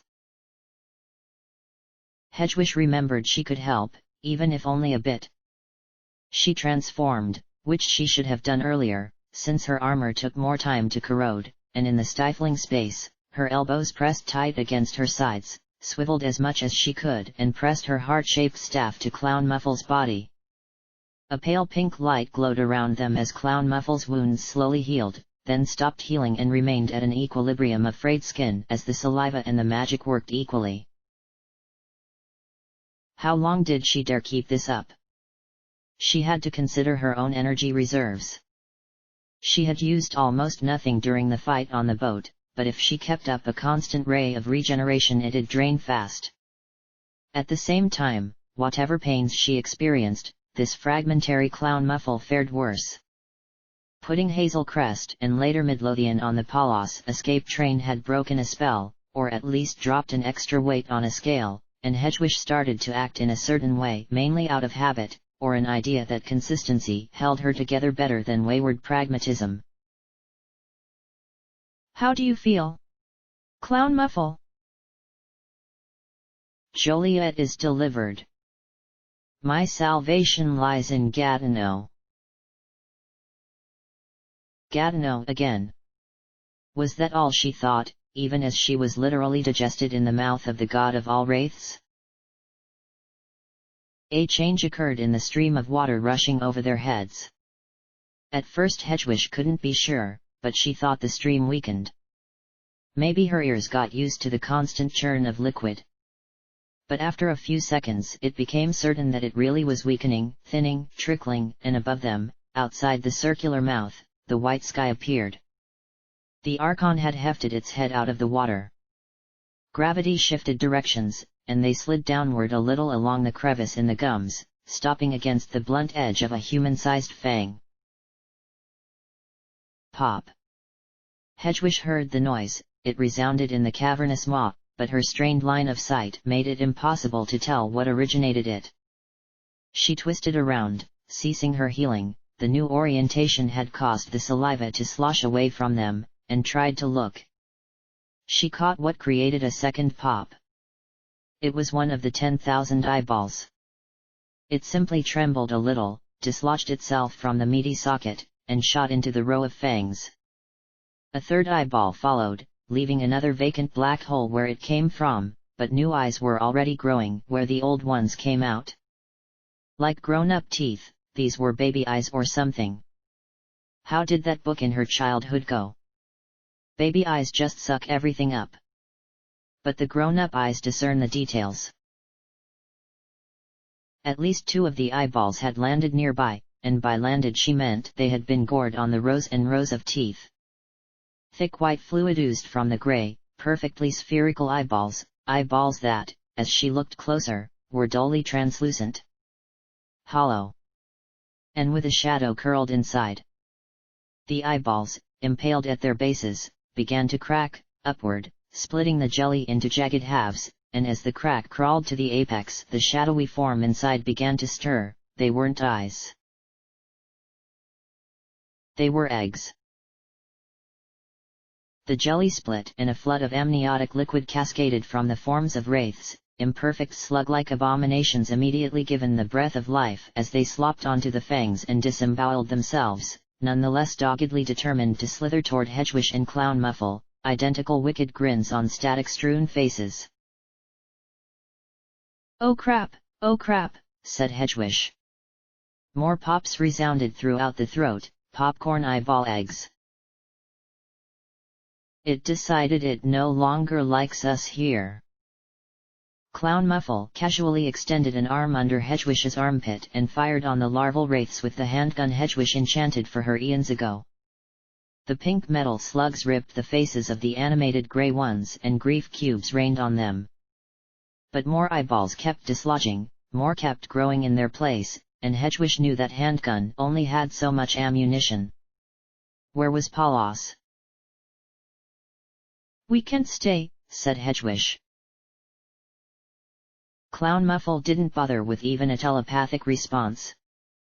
In an instant Hedgewish was flying, gripped by Clown Muffle's arm as they rolled between the gums and the first row of teeth and bounced from fang to fang, Clown Muffle's toes tapping against whatever bare blunt edge existed to ricochet upward with far more force than she used, and wielding both Hedgewish and the handgun with reckless abandon. Hedgewish's body lashed out and knocked a slug into the abyss of the Archon's throat, while several bullets fired in time to the popping egg balls. The movements were effortless despite the improvisation, choreographed with the pleasant harmony of a professional dance, a jaunt through impossible terrain, a cruel video game 99% spikes that someone still somehow speedran. It felt as though Clown Muffle could have escaped the Archon's mouth at any moment and only withheld to catch her breath. It didn't even feel like there was any danger. Hedgewish held on to Clown Muffle as well as she could and watched the rows of teeth fall away from her below. Out of the thicket, up toward a pale white heaven. Until Clown Muffle's ankle snapped. Nothing prompted it. She landed with the same featherweight grace as every other acrobatic motion. Onto an angled fang, just under the needlepoint tip, on a shard of perfect flatness that ought to have posed no difficulty. They had even broken away from the oozing trail of wraith slugs, and although the Archon had finally begun to close its eternal mouth to prevent their escape, its motions were so ponderous and slow they would have had more than enough time to break free at even half pace. But Clown Muffle's ankle snapped. Snip. Like that. It folded at a 90-degree angle. Clown Muffle and Hedgewish hung in the air a moment, tilted, and dropped toward 50 jagged teeth. They instead landed in the open arms of a girl in azure furs. The girl manifested out of nothing, balanced precariously between the teeth, and she shifted her position to catch them and shifted more when their weight slammed against her. The teeth sliced through her legs and one drilled into her side and she grunted. Back. A trickle of blood ran from the corner of her mouth. Saving dumbasses like you. I still say it's a waste of energy, that's what I say. The girl in azure furs, what had her name been? Denver mentioned it, Catalina. Catalina drew back her arms and hurled them skyward like they weighed nothing. She vanished the moment they left her hands, and someone new caught them near the closing lips of the Archon. It was Denver herself, whose armor split when the Archon's mouth shifted and the teeth sliced past her. Looks as though we're on the same team now, said Denver, with zero trace of emotion or even interest. The lady feels quite betrayed. Gadino. Clown Muffle managed to spout before Denver lobbed her out of the Archon's mouth and into the hands of two other Terminatrix projections. Then, Denver threw Hedgewish and leaped out herself. It wasn't a projection who caught Hedgewish, but Palos. The broomstick rocketed upward, away from the thick, rounded, cracked lips and the streaked chin, while the projections worked together to bound away with Clown Muffle. I'm glad you're safe, said Palos, inexplicably, because Hedgewish could conceive of nobody except herself who would be glad about such a thing. She was more concerned with the scenery, though, in particular the fact that the Archon had stretched its tubular body far above the surface of the water and over the docks of the city Chicago. They had reached land. They and the Archon both. That specialist, Cuba's dog, whatever she and her minions are, they waylaid me. Palos spoke with an easy, detached fluidity. But I guess they're not so interested in me anymore, and about damn time, because they've always had worse things to bother with than someone speaking a little justice in this world. But I guess it took this fucking catastrophe to see it. Come on, we gotta regroup with the others and get a plan. A plan? A plan. A plan. A plan. Unfucking believable, what was this about a plan? Regroup with the others. Get a plan. They zipped over a line of bobbing boats and onto a harbor area, where Palos skidded to a halt with her boots as brakes and nearly spilled Hedgewish onto the concrete. Gold-armored figures ran from the patio of an upscale seafood restaurant. It was a fashionable sector of town, and the boats nearby were rich people pleasure crafts. Orland, Hazel Crest, Midlothian, and the two girls who had been on Orland's boat, Calumet and Plainfield. No sign of Joliet, who Hedgewish could only imagine had enough sense to run. "We need to leave," said Hedgewish. The soldiers crowded around her, turned expectant faces toward her. "Pick a direction and brake as fast as we can, we shouldn't even be standing here." She glanced over her shoulder. The Archon loomed, a pillar of grey flesh, slowly tilting its head from a purely vertical position to one that faced the city. And somehow, all six huddled around her made faces at her suggestion like it was the most odious, slimeball statement possible. All six, even the rookie Midlothian. Even with their trembling bodies betraying their terror. "And abandon the city," said Orland. "We can't help this fucking city." "Language," said Orland.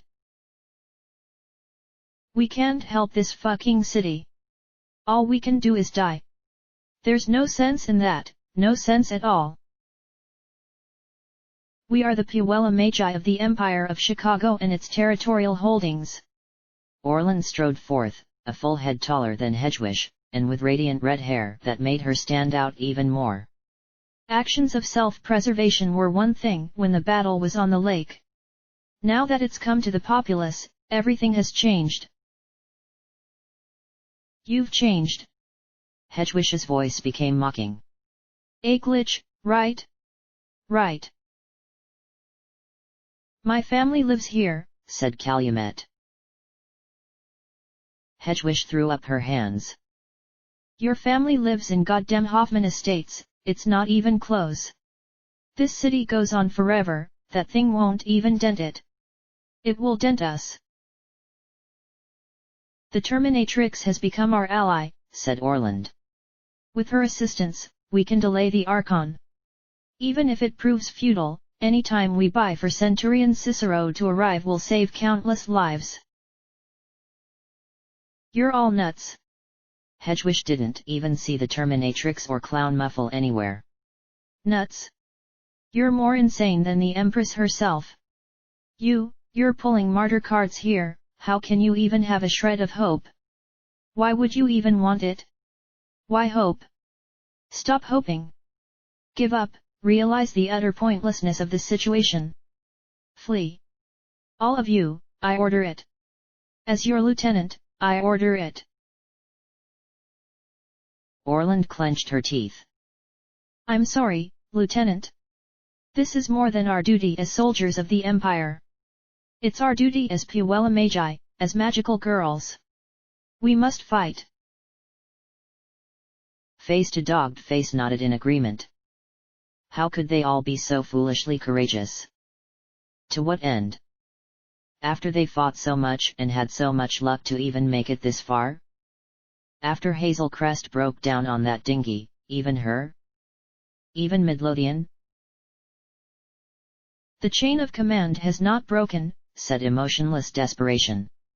"I remain your superior, the refusal to follow my orders is insubordination, treason." "With all due respect, milady," said Orland, "that is not strictly speaking true." She pointed at something behind Hedgewish. Hedgewish turned, while at the same time the slowly tilting bulk of the Archon twisted so that its shadow even in the sunless murk of the midwinter morning shrouded them. But it wasn't the Archon indicated, it was a figure in shiny lavender overalls, sleeveless but with the big dandyish gloves of a medieval duke or courtier, and flame-studded high-heeled boots to complete the merger of industriousness and flamboyance. Without the heels she had already been tall, but they added near 4 inches and so she towered over them, Hedgewish especially, who received the majority of her pitiless gaze, shaded as it was beneath the raised steel plate of a welder's mask. It was Lieutenant Bolingbroke, not in her Chicago attire, but what Hedgewish only assumed was what her soul had taken on when it contracted. Behind her stretched 10 or 15 of her fellow projections. Denver among them. Orland muttered, "Given, Junior Administrator, that your appointment to Lieutenant was temporary pending the vacuum of power."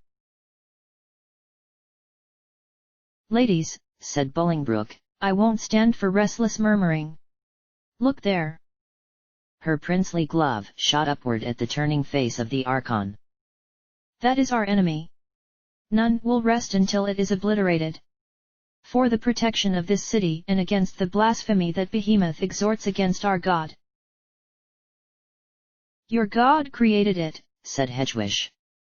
She received a thick slap for the trouble, so forceful it knocked her between the sidestepping forms of Hazel Crest and Plainfield and onto the hard ground.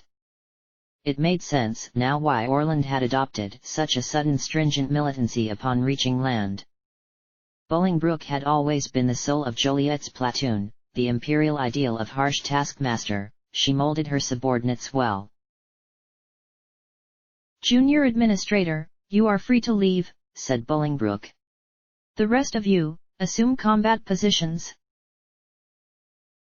Weapons manifested in hands and en masse the specialists' forces and the remaining Chicago soldiers turned toward the Archon. Its prehensile body bent downward and its many-fanged maw chittered far above. Hot saliva dripped down and seared the concrete, and Hedgewish wondered if it would try to gobble them up, but it hung arched and merely stared with the eyes clustered in its gullet. "Lady Bolingbroke," said Paulus. "What has become of Clown, Flossmoor? I read her signature north of our current position, and moving more northward." Denver answered, held tilted at a listless angle, almost as though she were bored of this situation, and her demeanor confused Hedgewish more than anything else. "We couldn't contain her. She escaped. Something about Gatineau, I'd imagine." Paulus's face resolved with trenchant hostility, lips twisted, several teeth bared. "Flossmoor is the strongest fighter among us. I can track her position and bear down on her fast. Requesting permission to pursue." "She'd be useful, yeah," said Denver. Bolingbroke flashed a do-what-you-will gesture and Paulus bounced off the ground, riding her broomstick side saddle, and shot away. Good for her, Hedgewish thought. She wondered whether Paulus earnestly believed she could reclaim Clown Muffle. Probably, honestly. Denver on the other hand. "It's doing something!" someone shouted. All heads looked. A violent tremble appeared along the tall length of the Archon, erect out of the water like a tower carved of stone, an image aided by the pictures etched into its grey flesh, curled and seemingly meaningless arabesques that only upon a closer glance conformed to a pattern, and one probably Hedgewish alone could see, for they turned out to be narrative scenes relevant to the tale of Madoka Kaname, in fact images of the endless parades of deaths she suffered during her slow ascension to Godhead, crushed and eviscerated and plucked piece from piece by the Grand Witch Walpurgis Nacht, 10,000 corpses of Madoka drawn in the Archon's wraith flesh. But that was all the detail Hedgewish could discern before the heavy shudder rose from the base of the Archon to its maw, and it uttered a surprisingly muted cough like an error on a synthesizer and vomited all its eyeballs. They rained down, spheres each as large of any person. Hedgewish skittered and scrambled half-balanced before Orland and Calumet seized her under the arms and dragged her toward the empty seafood restaurant. Pop pop pop, followed by a sprawling, almost cartoon spatter of bounces as the eyes hit the ground and ricocheted back up. They crashed into wooden decks and tourism kiosks and little sailboats. All the Terminatrix goons had the luxury of vanishing, but the Chicago folk tottered. An eyeball slammed onto the bent back of Midlothian running beside them, nailed her face down to the ground, spurted her blood in a fanning ray. Calumet kept running but Orland turned, which caused Hedgewish's body to lurch between their tightly gripped hands until Orland let go and she slipped to the floor. Her head pounded with furious exasperation. They had spent all that time talking in the thing's very shadow and refused to even reposition themselves from under it, they had really thought they could fight it. Her chin scraped open and she swiveled, half dragged by Calumet as her feet fought to regain control, and Plainfield spawned a barrier above them that dented after the fourth or fifth egg struck it. "Under here!" shouted Hazel Crest from beneath the restaurant's metal-roofed patio. Eggs beat the patio roof but only bounced off its strong slope. It was safety. Plainfield reached it next, but the rest of them had wasted too much time tripping. Orland had gotten a dazed and bloody-faced Midlothian upright, but the jar Midlothian had held with its electric cloud bottled inside had rolled away, and she in a concussed stupor waved her arms at it. The balls kept falling, and Plainfield's barrier shattered as one bounced inches from Hedgewish, nearly knocking her head off on the rebound. Calumet refused to let go of her, and her legs refused to regain their footing, and they swung in a stupid tango right in the thick of danger. Those dem Terminatrix girls, that dem Bolingbroke, nice of her to take command and spur them all to certain death when she could always return nice and safe to her lady, wherever said lady happened to be protesting too much at this fine moment. And this fucking Calumet, if only she'd let go and stop trying to save her, they could both make it to safety in seconds. The stream of eggs from the Archon's maw slowed, but one of the stragglers dropped straight for Orland. With a free hand, Orland whipped her extravagant diamond-studded flail, attached to the end of a long silver chain almost imperceptibly thin. It swirled expertly and sliced the falling egg to two halves, but from the broken shell spurted a wraith slug. Orland had no time to react. The slug shot fangs first onto her face and attached.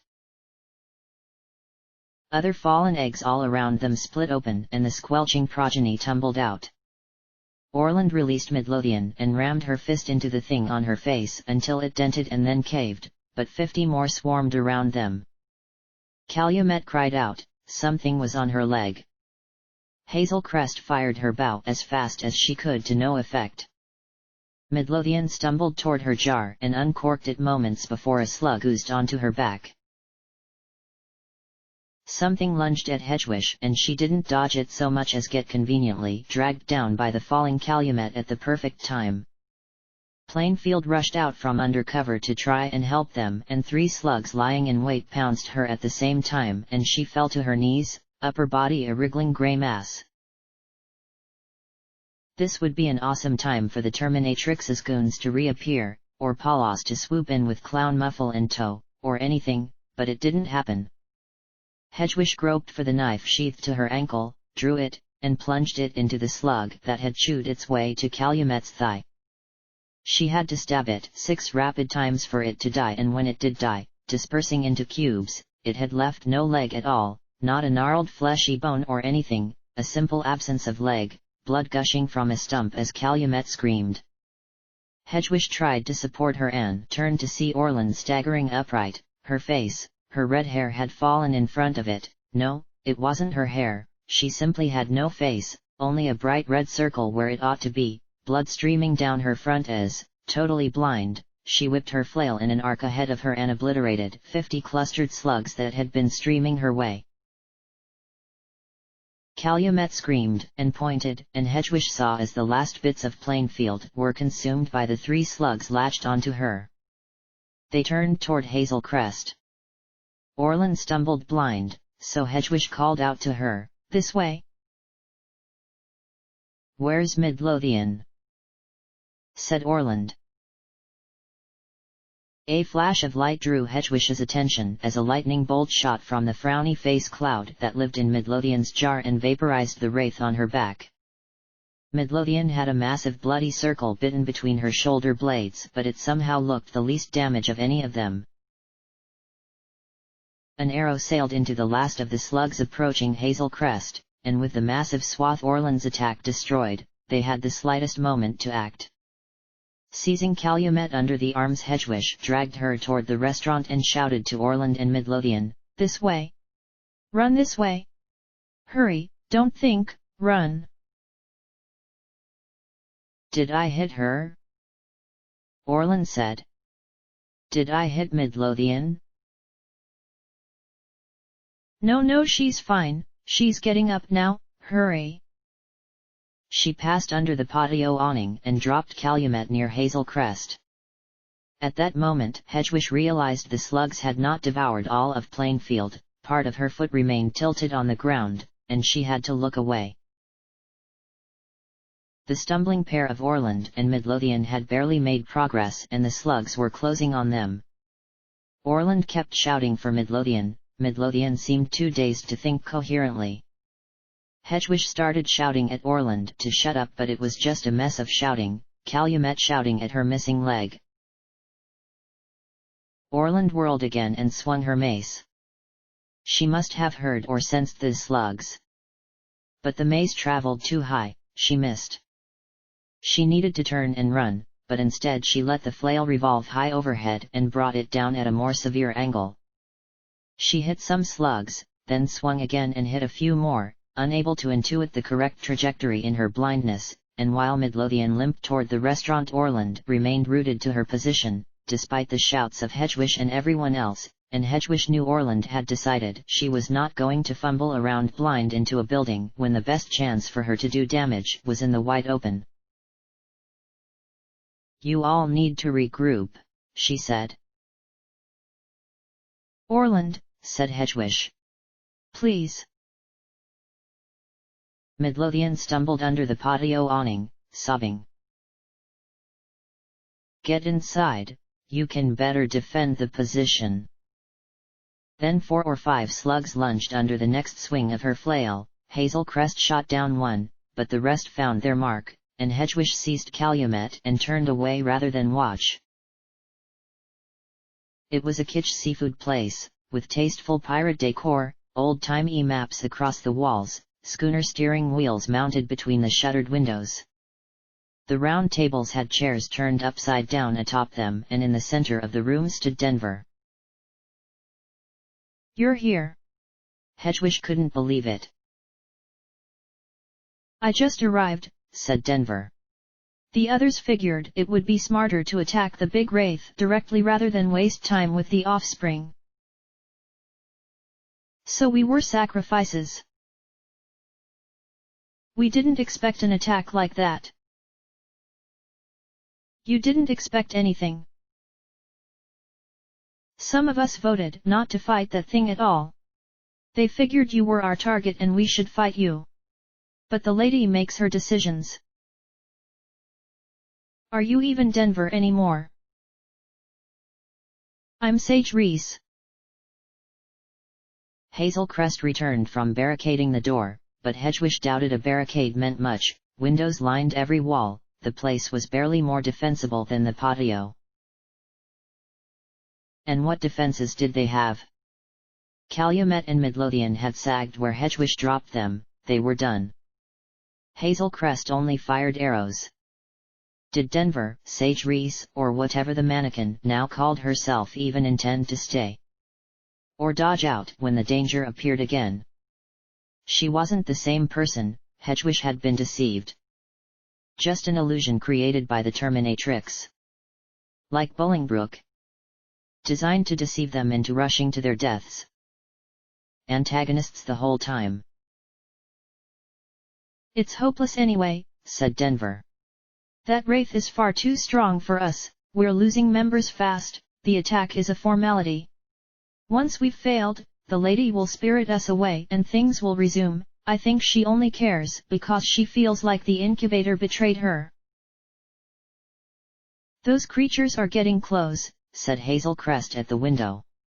"They're on all sides." "It's hopeless," said Calumet. "Hopeless, hopeless." Hedgewish tilted back her head and laughed. Hopeless. That was right. That was the perfect word. That was the word she needed them to say, to keep saying. To shout it loud and clear, to whisper it in abject apathy, hopeless. "Yes," she said, unsure whether she ought to foster their feeling or let it lie. "Hopeless. There's no chance. We'll all be devoured alive. Not even skele stay iced like piranhas, just gone. Maybe half a foot will remain. No hope at all." Calumet clamped her hands over her face. Hazel Crest leaned against a table. I've failed you as a leader. Hedgewish turned an eye toward the placid, empty Denver. Your other leaders failed you too, all of them, but I failed you most. Nothing remains now but for us, all, to die. These girls were exhausted. They had been fighting non-stop for what must be an hour now. They had not de-transformed, they had used magic incessantly. Their soul gems must be dark. And they had just seen all their friends and comrades destroyed. It would only take a little push. Then a more peaceful end awaited them, one Hedgewish would never choose herself, but for them. For them perhaps a salvation. Orland is dead. Plainfield, Madison, all of them. Never to return. Just, gone. Like that. Hopeless. Isn't that right? What happy ending can you even imagine? In your wildest dreams? How do we get out of this one? Bolingbroke betrayed you. Gave you one last lying order to sacrifice yourselves. How do we get out of this one? Flossmoor returns, said Hazel Crest. Centurion Cicero, said Calumet. Denver only stared at Hedgewish. What was she doing here? Why had she even come? What expression lurked behind her cold black visor? Hedgewish had to turn from her to continue. It's a dream. You heard Paulos, Flossmoor is fleeing. And Centurion Cicero? Joliet claimed Cicero would wait on purpose, just long enough for us all to die, because of our failure. This is our punishment for failing to protect the city. Calumet sobbed again. She beat her fists against the insensible stump of her leg, and Hedgewish knew she was gone even before a white flash consumed the tacky room, and in its light a regal holiness imbued all elements. The goddess Madoka Kaname had arrived, here in the dining hall of Shanty Pete's Seafood and Grill. Madoka drifted beside Calumet. Calumet saw her now, reached for her, and Madoka of course had only a serene, benevolent smile to bestow upon her as she drained the darkness from Calumet's soul gem. Then Calumet fell back, sighed contentedly, and vanished. Isn't it hopeless, Hazel Crest? Karen, said Hedgewish. Hazel Crest said nothing. Madoka drifted toward her. A pang entered Hedgewish's stomach. After everything, after so many lucky breaks, it seemed Hazel Crest was doomed to die after all. But even this was a sort of luck, for unlike Orland or the others, whose gems shattered, Hazel Crest would have the chance to live on, much like Denver, even if in doing so she became a husk, a component of a senseless and stupid goddess. But the windows had started to shatter. The slugs were sliding inside.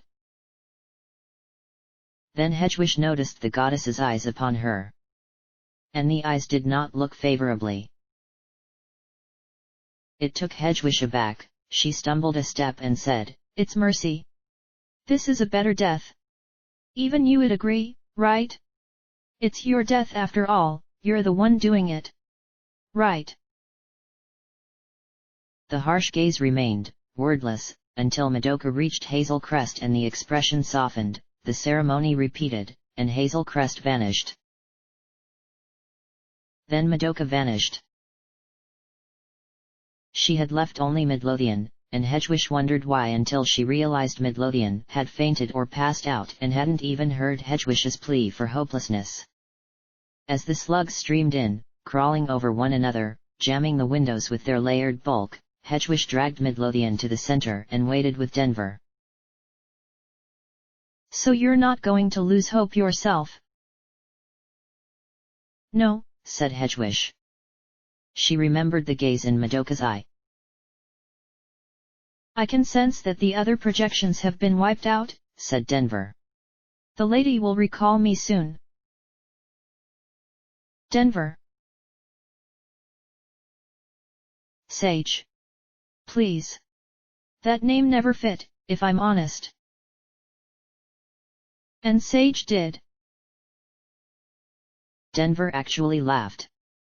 The bland expression broke into a smile. Nope. Never. I was such an idiot, so stupid. But by then there was only really one thing I wanted in my life and she had already died. So what else was I going to do? And now I'm having trouble holding on to even that. It's getting more difficult to hold things together. My parts are ebbing into everyone else. Over the wood, knocking down the tables, the slugs streamed. These would be the final words of Hedgewish but not Denver, so why did she bother with them? Are any of our own still alive around here? That voice. Cutting and knife-like. Enough to chill her from the top of her spine to the base. Sharp, enunciated, military. The pitiless gaze of Madoka Kaname entered her mind's eye and Hedgewish herself almost felt liable to give in to despair. In the restaurant, said Denver. No, said Hedgewish. Don't tell them anything. If we wait maybe. Two figures burst through the restaurant ceiling and landed on tabletops. Hedgewish recognized them instantly as soldiers in the platoon of Centurion Cicero, and powerful ones at that.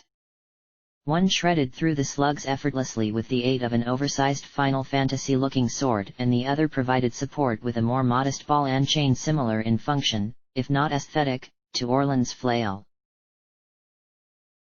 No. No. No. She made the right decision. No. What she did was right. With the information she had done Calumet and Hazel Crest a favor, she fucking had. What else should she have done? Let them fall to certain death on such a ridiculous, Hollywood movie chance, that Centurion Cicero and her platoon would arrive at this perfect moment? Hedgewish refused to think for an instant, that she had made the wrong decision. No, no, no. No. Junior Administrator, said the girl with the anime sword. Centurion Joliet has already explained the situation. Centurion Cicero will spearhead the attack on the Archon herself. Why, yes. Hedgewish felt clammy all over. She clutched the limp body of Midlothian tight. Who is she? Said the ball and chain girl, indicating Denver. An ally, said Hedgewish. The answer seemed to suffice, although their looks were suspicious. The ball and chain girl picked up Midlothian and the anime sword girl motioned for Hedgewish to follow her outside. Hedgewish lingered a moment until Denver placed her hand on her shoulder and said, I think, given the facts known to you at the time, you did the right thing. From a rational standpoint, you operated within an ethical framework. I didn't always. Outside, the rest of Cicero's platoon dive-bombed from some nearby tower in coordinated precision, cutting down thick batches of slugs before their boots even stomped the ground. Hedgewish felt little like laughing, but it was comical how pathetic they made the slugs look in only moments as they dredged lines through the horde. The ball and chain girl ran across a street to Cicero's lieutenant, known for her healing prowess, and handed Midlothian off to her before she and her anime sword fellow joined the line and swept with all possible efficacy toward the lake, and the Archon's bulk. While the lieutenant withdrew some syringes and administered aid to Midlothian, Hedgewish turned to Denver. You should go, someone will recognize you eventually and then they'll ask questions I'd rather not answer. Yeah. And Denver vanished. Hedgewish strolled to Cicero's lieutenant. She and a single bodyguard had taken refuge a little further from the harbor, in an open-air eatery at the base of the first ring of skyscrapers. It was only a jog across an icy, unused street, but it took her outside the shadow of the Archon. Lieutenant. Hedgewish managed a salute. Well met, Junior Administrator. Provide me the satisfaction of treating your myriad injuries, I. Hedwig sat on a flimsy plastic chair at the lieutenant's table as she wrapped up her syringe work on the still unconscious Midlothian and began on Hedwig. On the table, an enchanted radio spouted esoteric attack formation names and referred to locations like Pavilion 3A and Harbor 19. No sign of Cicero herself. It took a minute. Less. Cicero's platoon exterminated the slugs. The radio buzzed sharp new orders. All units, retreat to Outpost C. Repeat, retreat to Outpost C, do not engage the Archon. There we go. The lieutenant withdrew her syringe, no trace of Hedwig's injuries remained, and peered at the swaying, shuddering, shrieking worm monstrosity rising out the lake. We were all so disappointed when we didn't get the chance at one of these buggers in Minneapolis. But 'tis said Providence bestows glory upon those it finds worthy.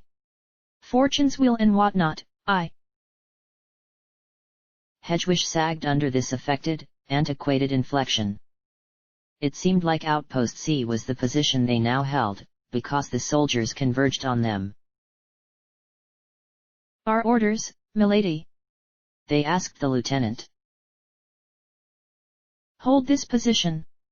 'Tis too dangerous for you to strike a beast such as that without intelligence as to its methods and techniques.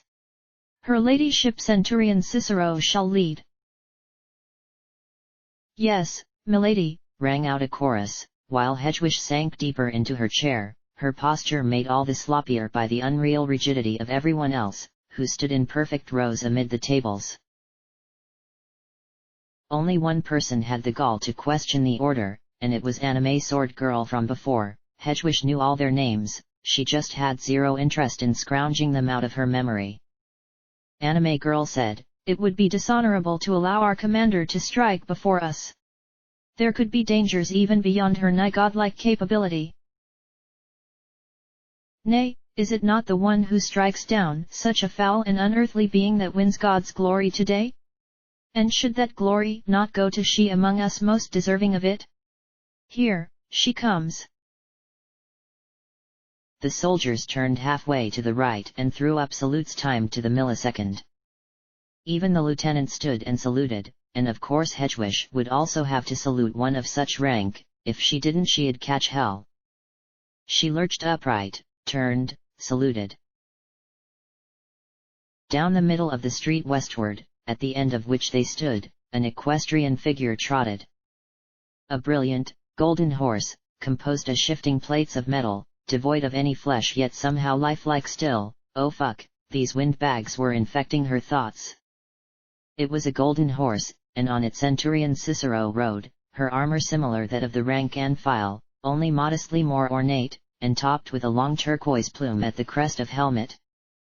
The reason for this costume was because, of the 4 centurions, at least, before DuPage got axed and Aurora took her spot, Cicero was the only one who began her imperial career as a lowly grunt. DuPage and Cook had been with the Empress before some of the younger girls were even alive, and Joliet was of course unabashed nepotism. Even figures like the handmaiden and Dr. Cho had been recruited purposefully for their elevated positions, and so Cicero was a kind of symbol for the common girl, something to aspire to or whatever, so her armor was most similar to theirs. The horse trotted like on parade, Cicero hamming up her Washingtonian glory, her gaze fixed solely on her foe, the giant worm that was currently in the process of barfing up a new batch of eyeballs. Cicero extended an arm holding a long halberd and pointed at the Archon's bulging, spewing maw. "My soldiers! Have any of you, in the darkest crevices of your thoughts, ever doubted the authority of my command?" "No, milady," resounded an exuberant chorus. "Today I lead you against the most abominable, blasphemous, insidious foe we have ever had the imperative to contest. The incubator has informed us that teams of Puella Magi may fight against beings such as this and lose their lives without so much as denting its blah blah blah. Blah blah blah blah. Blah blah blah blah blah, blah blah blah, blah blah blah blah blah, blah. Blah blah blah. Blah blah blah. Blah blah blah blah, blah blah, blah blah blah blah blah blah blah blah, blah blah blah blah blah blah, blah, blah blah blah. Blah. Blah blah. Blah blah blah blah. Blah blah blah. Calumet and Hazel Crest. She had to believe she did the correct thing, given what she knew. Blah blah blah blah. Blah blah blah blah blah, blah blah, blah blah. Blah. Blah blah blah blah. Blah. Blah blah blah blah, blah blah blah, blah blah, blah blah blah. Could she not go back, look at everything she did in retrospect, and say the same about all her decisions? Every tactical move she made had been to assure either survival or, in the face of utter hopelessness, a less horrid death. Was her lack of hope her undoing? Should she have hoped? Was that why the goddess glared? Madoka Kaname was an unending wellspring of brain-dead goodwill, goodwill without any reason behind it. For her to do anything but smile must mean... No, Hedgewish wanted out of these thoughts. She would prefer to listen to this god-awful speech instead. Blah blah which, given the commandment passed upon us, we must fulfill. Our sisters have fallen. How many have died? Look to the sister on your left. Look to the sister on your right. Imagine her death, destroyed the way the Hellspawn destroyed the sisters of Centurion Joliet. Let that feeling boil your blood to a screeching hiss. Embrace it. For it is that murderous instinct we must harness. Onward. The soldiers roared in approval, even though behind them a new clutch of eggs burst open with slugs oozing slowly toward them. The lieutenant said, "Excellent speech, milady." And Cicero responded with a gracious, "It is her holy light our Empress who bestowed upon me the power of rhetoric. Praise her for the speech. Praise me for this." Her metallic horse spouted steam from its nostrils and uttered a robotic whinny as Cicero's boots spurred it and it charged. Something like 10,000 slugs slouched at her and she bore down on them, whirling the halberd overhead and bringing it upon the foremost. The moment the axe blade struck the slug, the entire ground quaked and a seismic boom spread far enough to knock Hedgewish back into her chair, as with that single blow literally every single slug disintegrated and nothing remained on the floor of the vast concrete dock, save massive fissures spread in every direction. The horse galloped onward as the Archon twisted its body and bared all its fangs, and for a moment the world hung in that image, a lone horsewoman and a handful of infantry at her back face to face with a faceless plain of mouth and eyes. Then Cicero's horse bounded to the side, bounced upon the tip of a flagpole fluttering 3 hierarchical flags, United States, Illinois, Chicago, and used the bending force of the pole to launch herself over the expanse of water straight at the Archon's body. Only Hedgewish remained at the table under an umbrella, Hedgewish and the slumped form of Midlothian. She watched as the now tiny horse landed upon the straight vertical slope of the Archon's side and dashed directly up the length. The images etched into the Archon's flesh, the 10,000 corpses of Madoka Kaname, sprung to life and danced between the folds, and it took Hedgewish a moment to realize that it wasn't just the dance of the Archon's body that animated them, the pictures were actually coming to life. The decapitated and disemboweled images of God cackling sharp-toothed mouths when they still had them and swarming Cicero with arrows and other means. Undaunted, Cicero brought her halberd down on the Archon's bulk. The flesh bent inward at once, pressed by a sphere of rushing air, and bloody cracks ran like the fissures had on the ground. It wasn't blood that spouted, but water, the dark water of the lake. Cicero's subordinates reached the Archon and aided in the fight, but it was Cicero's show. Her horse scampered higher up the Archon's bulk, her halberd flashing, each strike as powerful as the last, maybe even more. Like the longer she fought the grander her strength compiled, until she neared the head of the coiling form and hit hard enough to bend the entire body. Unfaded, inhuman screech peeled the cold dead air.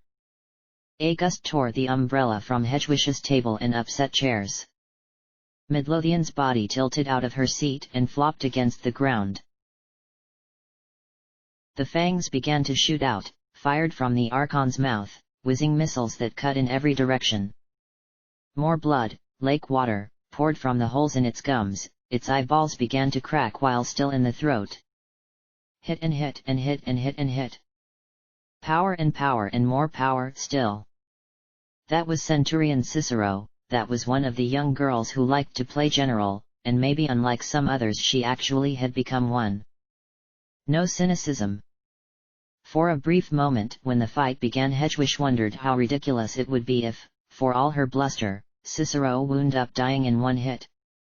But even then Hedwig hadn't wanted that thought, for she wanted to see this thing finally fucking die same as anyone else, wanted to pour her anger at herself onto the true cause of her misery, on this damn thing, and everyone who conspired to create it, that fucking bunny. Kill it, she whispered to Cicero. Cicero and her horse leapt into the mouth of the Archon. The flash of gold disappeared into its throat. Then one momentous boom, and the throat bulged outward. The cracks previously split could no longer hold. The body burst. The head of the Archon flew off its stalk, one finally rent the air. Then all of it, falling head and falling body, burst into black dots and lake water. The dots rained upon the harbor and the lakeside. Grief cubes. Literal tons of them. And that was that. The whole fight. 10 seconds, maybe? Not a single casualty. If you forgot about all the casualties that came before. Cicero and her horse plunged toward the lake, and her soldiers even had the presence of mind to catch her with magic and guide her back to land. Hedwig to Cicero. What a trajectory!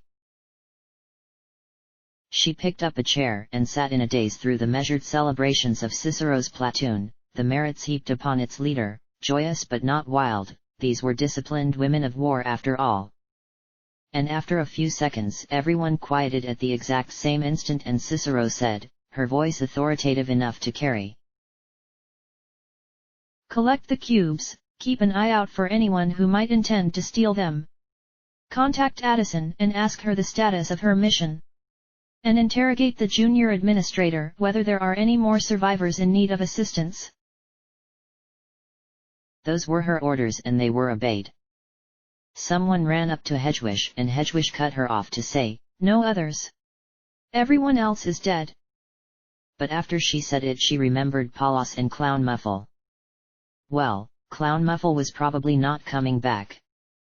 It would be Hedwig's final favor to keep quiet and let everyone else think she died.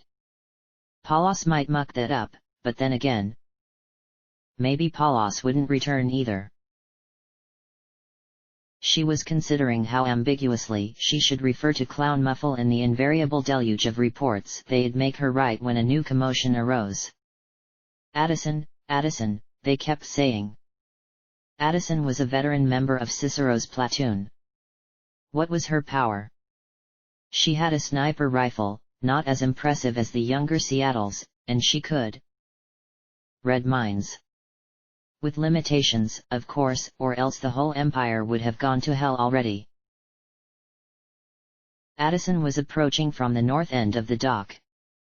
She was accompanied by 3 other gold-armored girls, none of whom had been at the fight with the Archon, which meant Cicero had actually looked at that giant monster in the water and said, yeah, no big deal, you 4 go fuck off somewhere else. Minus the profanity and plus some eloquence. But as Addison and her squad drew closer, it became clear they dragged something behind them. A limp, black shape. A cache of adrenaline surged up Hedwig's esophagus.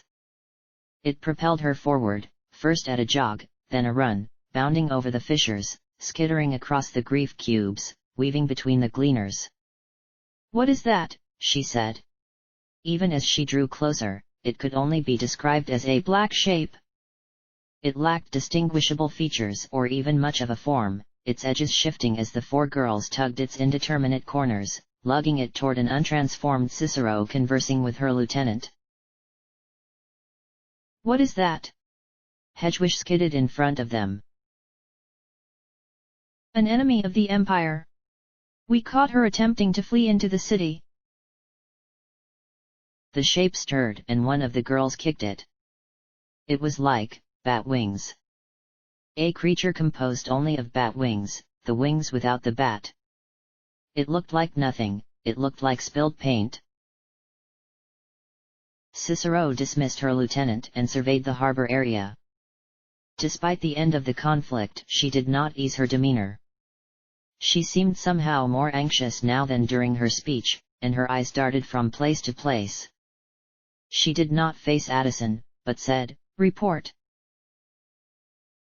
Milady. The Terminatrix has been captured. There are 3 more active trails, 2 of which we assume belong to the Seattle twins. We will investigate the remaining trails, but we believed it best to secure this dangerous threat beforehand. The Terminatrix. This pair of ragged wings. The other 3 trails had to be Clown Muffle, Palos, and who else? The younger Seattle sister, probably. The smartest people were those who left early. There was a Denver in those ragged wings, somewhere. Why had she wasted her time in the restaurant? Had she not known the danger? Her character had been so blasé, her words distant and noncommittal. Had she known something like this would happen? Maybe. Hoped for it? She had said, "My parts are ebbing into everyone else." What was her life like inside the Terminatrix? Was it similar to the afterlife Hedwig hoped to avoid? A senseless coagulation of souls? Said Cicero. And you don't know which of the 3 trails are the twins of Seattle? 2 of the trails head north. The other west. Our assumption is that the 2 together are the twins. No, they were Clown Muffle and Palos. Hedwig opened her mouth to mention her reasonable certainty that one of the twins had died, but closed it. Travel north, said Cicero, but take no more than 2 hours. We shall not linger in Chicago. Our directive remains, and we must conquer the cities that Her Munificence the Empress assigned to us. If Clown Muffle and Palos didn't want to be found, they wouldn't be. Not with Palos's power and Clown Muffle's Clown Muffle. Not in 2 hours. Meanwhile, that 3rd trail could steal away, a chance for the lone Seattle sister to escape. But it was the Terminatrix that consumed most of her thoughts. Why didn't Denver or the other projections appear to defend her? Had they lost their energy? The wings twisted but failed to act or seem anything human. Addison bowed and handed a glassy bauble to Cicero. A soul gem. Cicero balanced it on her upturned palm, but her eye continued to survey the area. All the trails lead away from here. Yes, milady. Then it appears nobody will swipe our reward from under us this time, she said with a measured relief. Very well, pursue the northward trails. I can rule this creature. Addison and pals scampered off.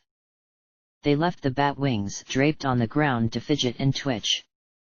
Only Cicero and Hedwig remained, everyone else occupied in some task, and Cicero failed to acknowledge Hedwig's presence. She kept the Terminatrix's soul gem balanced on her palm. She bounced it up and down.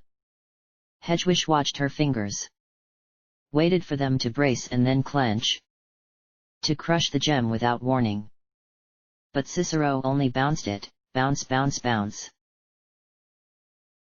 Centurion Cicero. Half a body emerged from the wings. Purplish, bloody, lacking an arm. It was Lieutenant Bolingbroke, her welding visor shattered, bruises staining her face. Centurion Cicero, milady. Please. You have to help me. The voice finally drew Cicero's attention. She regarded the fragmentary Bolingbroke with no change in expression. I see. The report I received claimed you were dead. But rather, the Terminatrix used her ability upon you. Please? Milady. I remain a loyal soldier of the Empire. She spoke with great difficulty. She rasped and paused abruptly. She barely resembled the Bolingbroke who had appeared at the perfect wrong moment to order her soldiers to their deaths. This Terminatrix is a dog of the incubator and an enemy of our Empire. Whether it were your intention or not, Bolingbroke, you have committed the most overt, obvious form of treason and your punishment shall be rightly death. Death, said Hedgewish. Milady, isn't our directive to turn conquered enemies to our side? A flicker of surprise lighted Cicero's features as she realized Hedgewish existed. She composed herself and said, under most circumstances, yes. But an enemy who blindly follows the bidding of the incubator cannot be reformed. She should be viewed less as a puella magi and more as an object he wields to his designs, and for that she must be broken before she can be utilized against us again. A readily prepared speech, and Cicero paused as she considered the soul gem in her hand. Something darkened and she added, this was an order from the Empress herself. Milady, I beseech you. Bolingbroke's body started to have trouble holding itself together. It crumpled in the trailing reverberation of its final word, the head dissolved like sand, and what remained sank into the darkness. Other forms appeared in the wings, bubbling faces, eroded and injured, sometimes no more than an eyeball, eyeballs and teeth. The eyeballs stared and the teeth chattered, a chorus of appeals, groveling, begging, one of the more fully formed figures, the azure-furred girl, Catalina, even hissing threats. You are enemies of the Empire. Begone, leave, your words mean nothing to me. Stop. Silence. Shut up. If Cicero wanted to shut them up, all she had to do was clench her fist. But she didn't do that. Hedgewish watched for Denver but saw her nowhere amid the devolving forms. Finally, among the layered voices, a complete shape appeared, with limbs and waist and neck all covered in black, and even a pitch-black face, with red eyes. Not like anything human, more like a demon. Red lips parted to reveal vampiric fangs.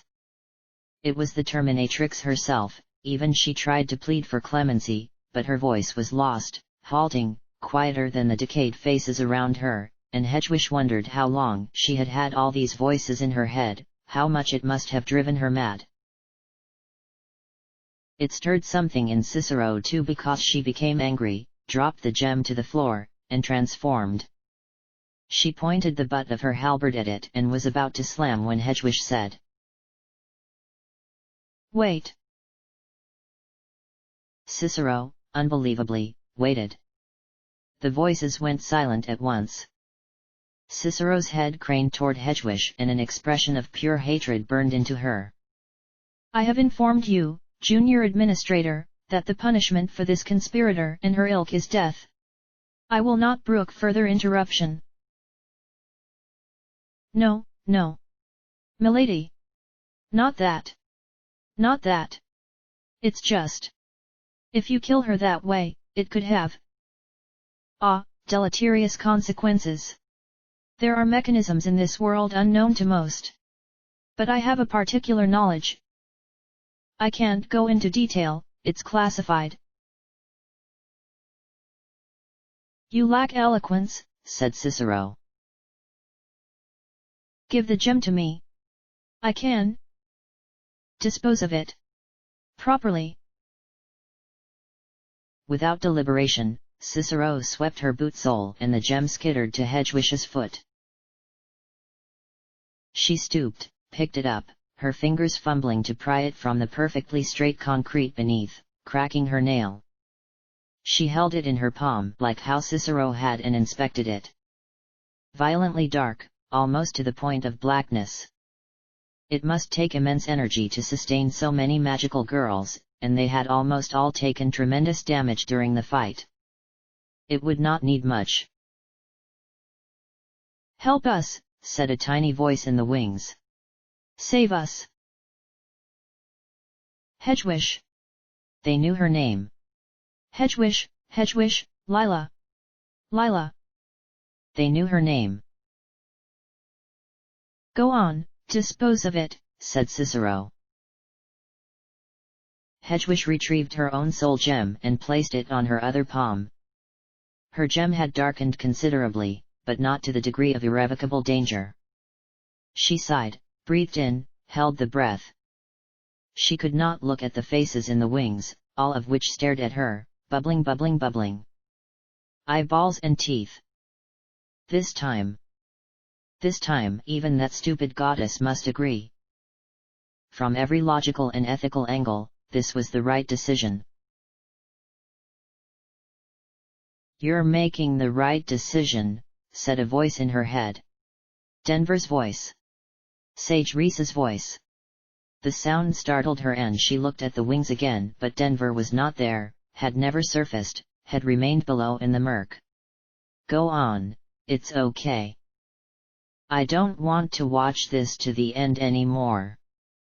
Not when it creates monsters like that, and I started it all. I can't bear it. I just want to sleep. Denver. Cicero shot an impatient glare. Hedgewish nodded and, with little aplomb, transferred the despair from her own soul gem into the soul gem of the Terminatrix. A tiny black stream to connect their souls, and in the proximity the voices of the projections filled her head much like how they must have filled the Terminatrix herself, bouncing, always bouncing, drowning all thought, none distinct from the rest, neither the actual person who had owned this gem first nor even the voice of Denver discernible. Simply noise. From one hive of souls to another. The goddess Madoka Kaname appeared. This time you can't blame me. This is the right thing. There would be no way to convince Cicero to ignore her orders.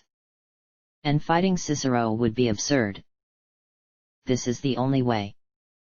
The only way. The only way.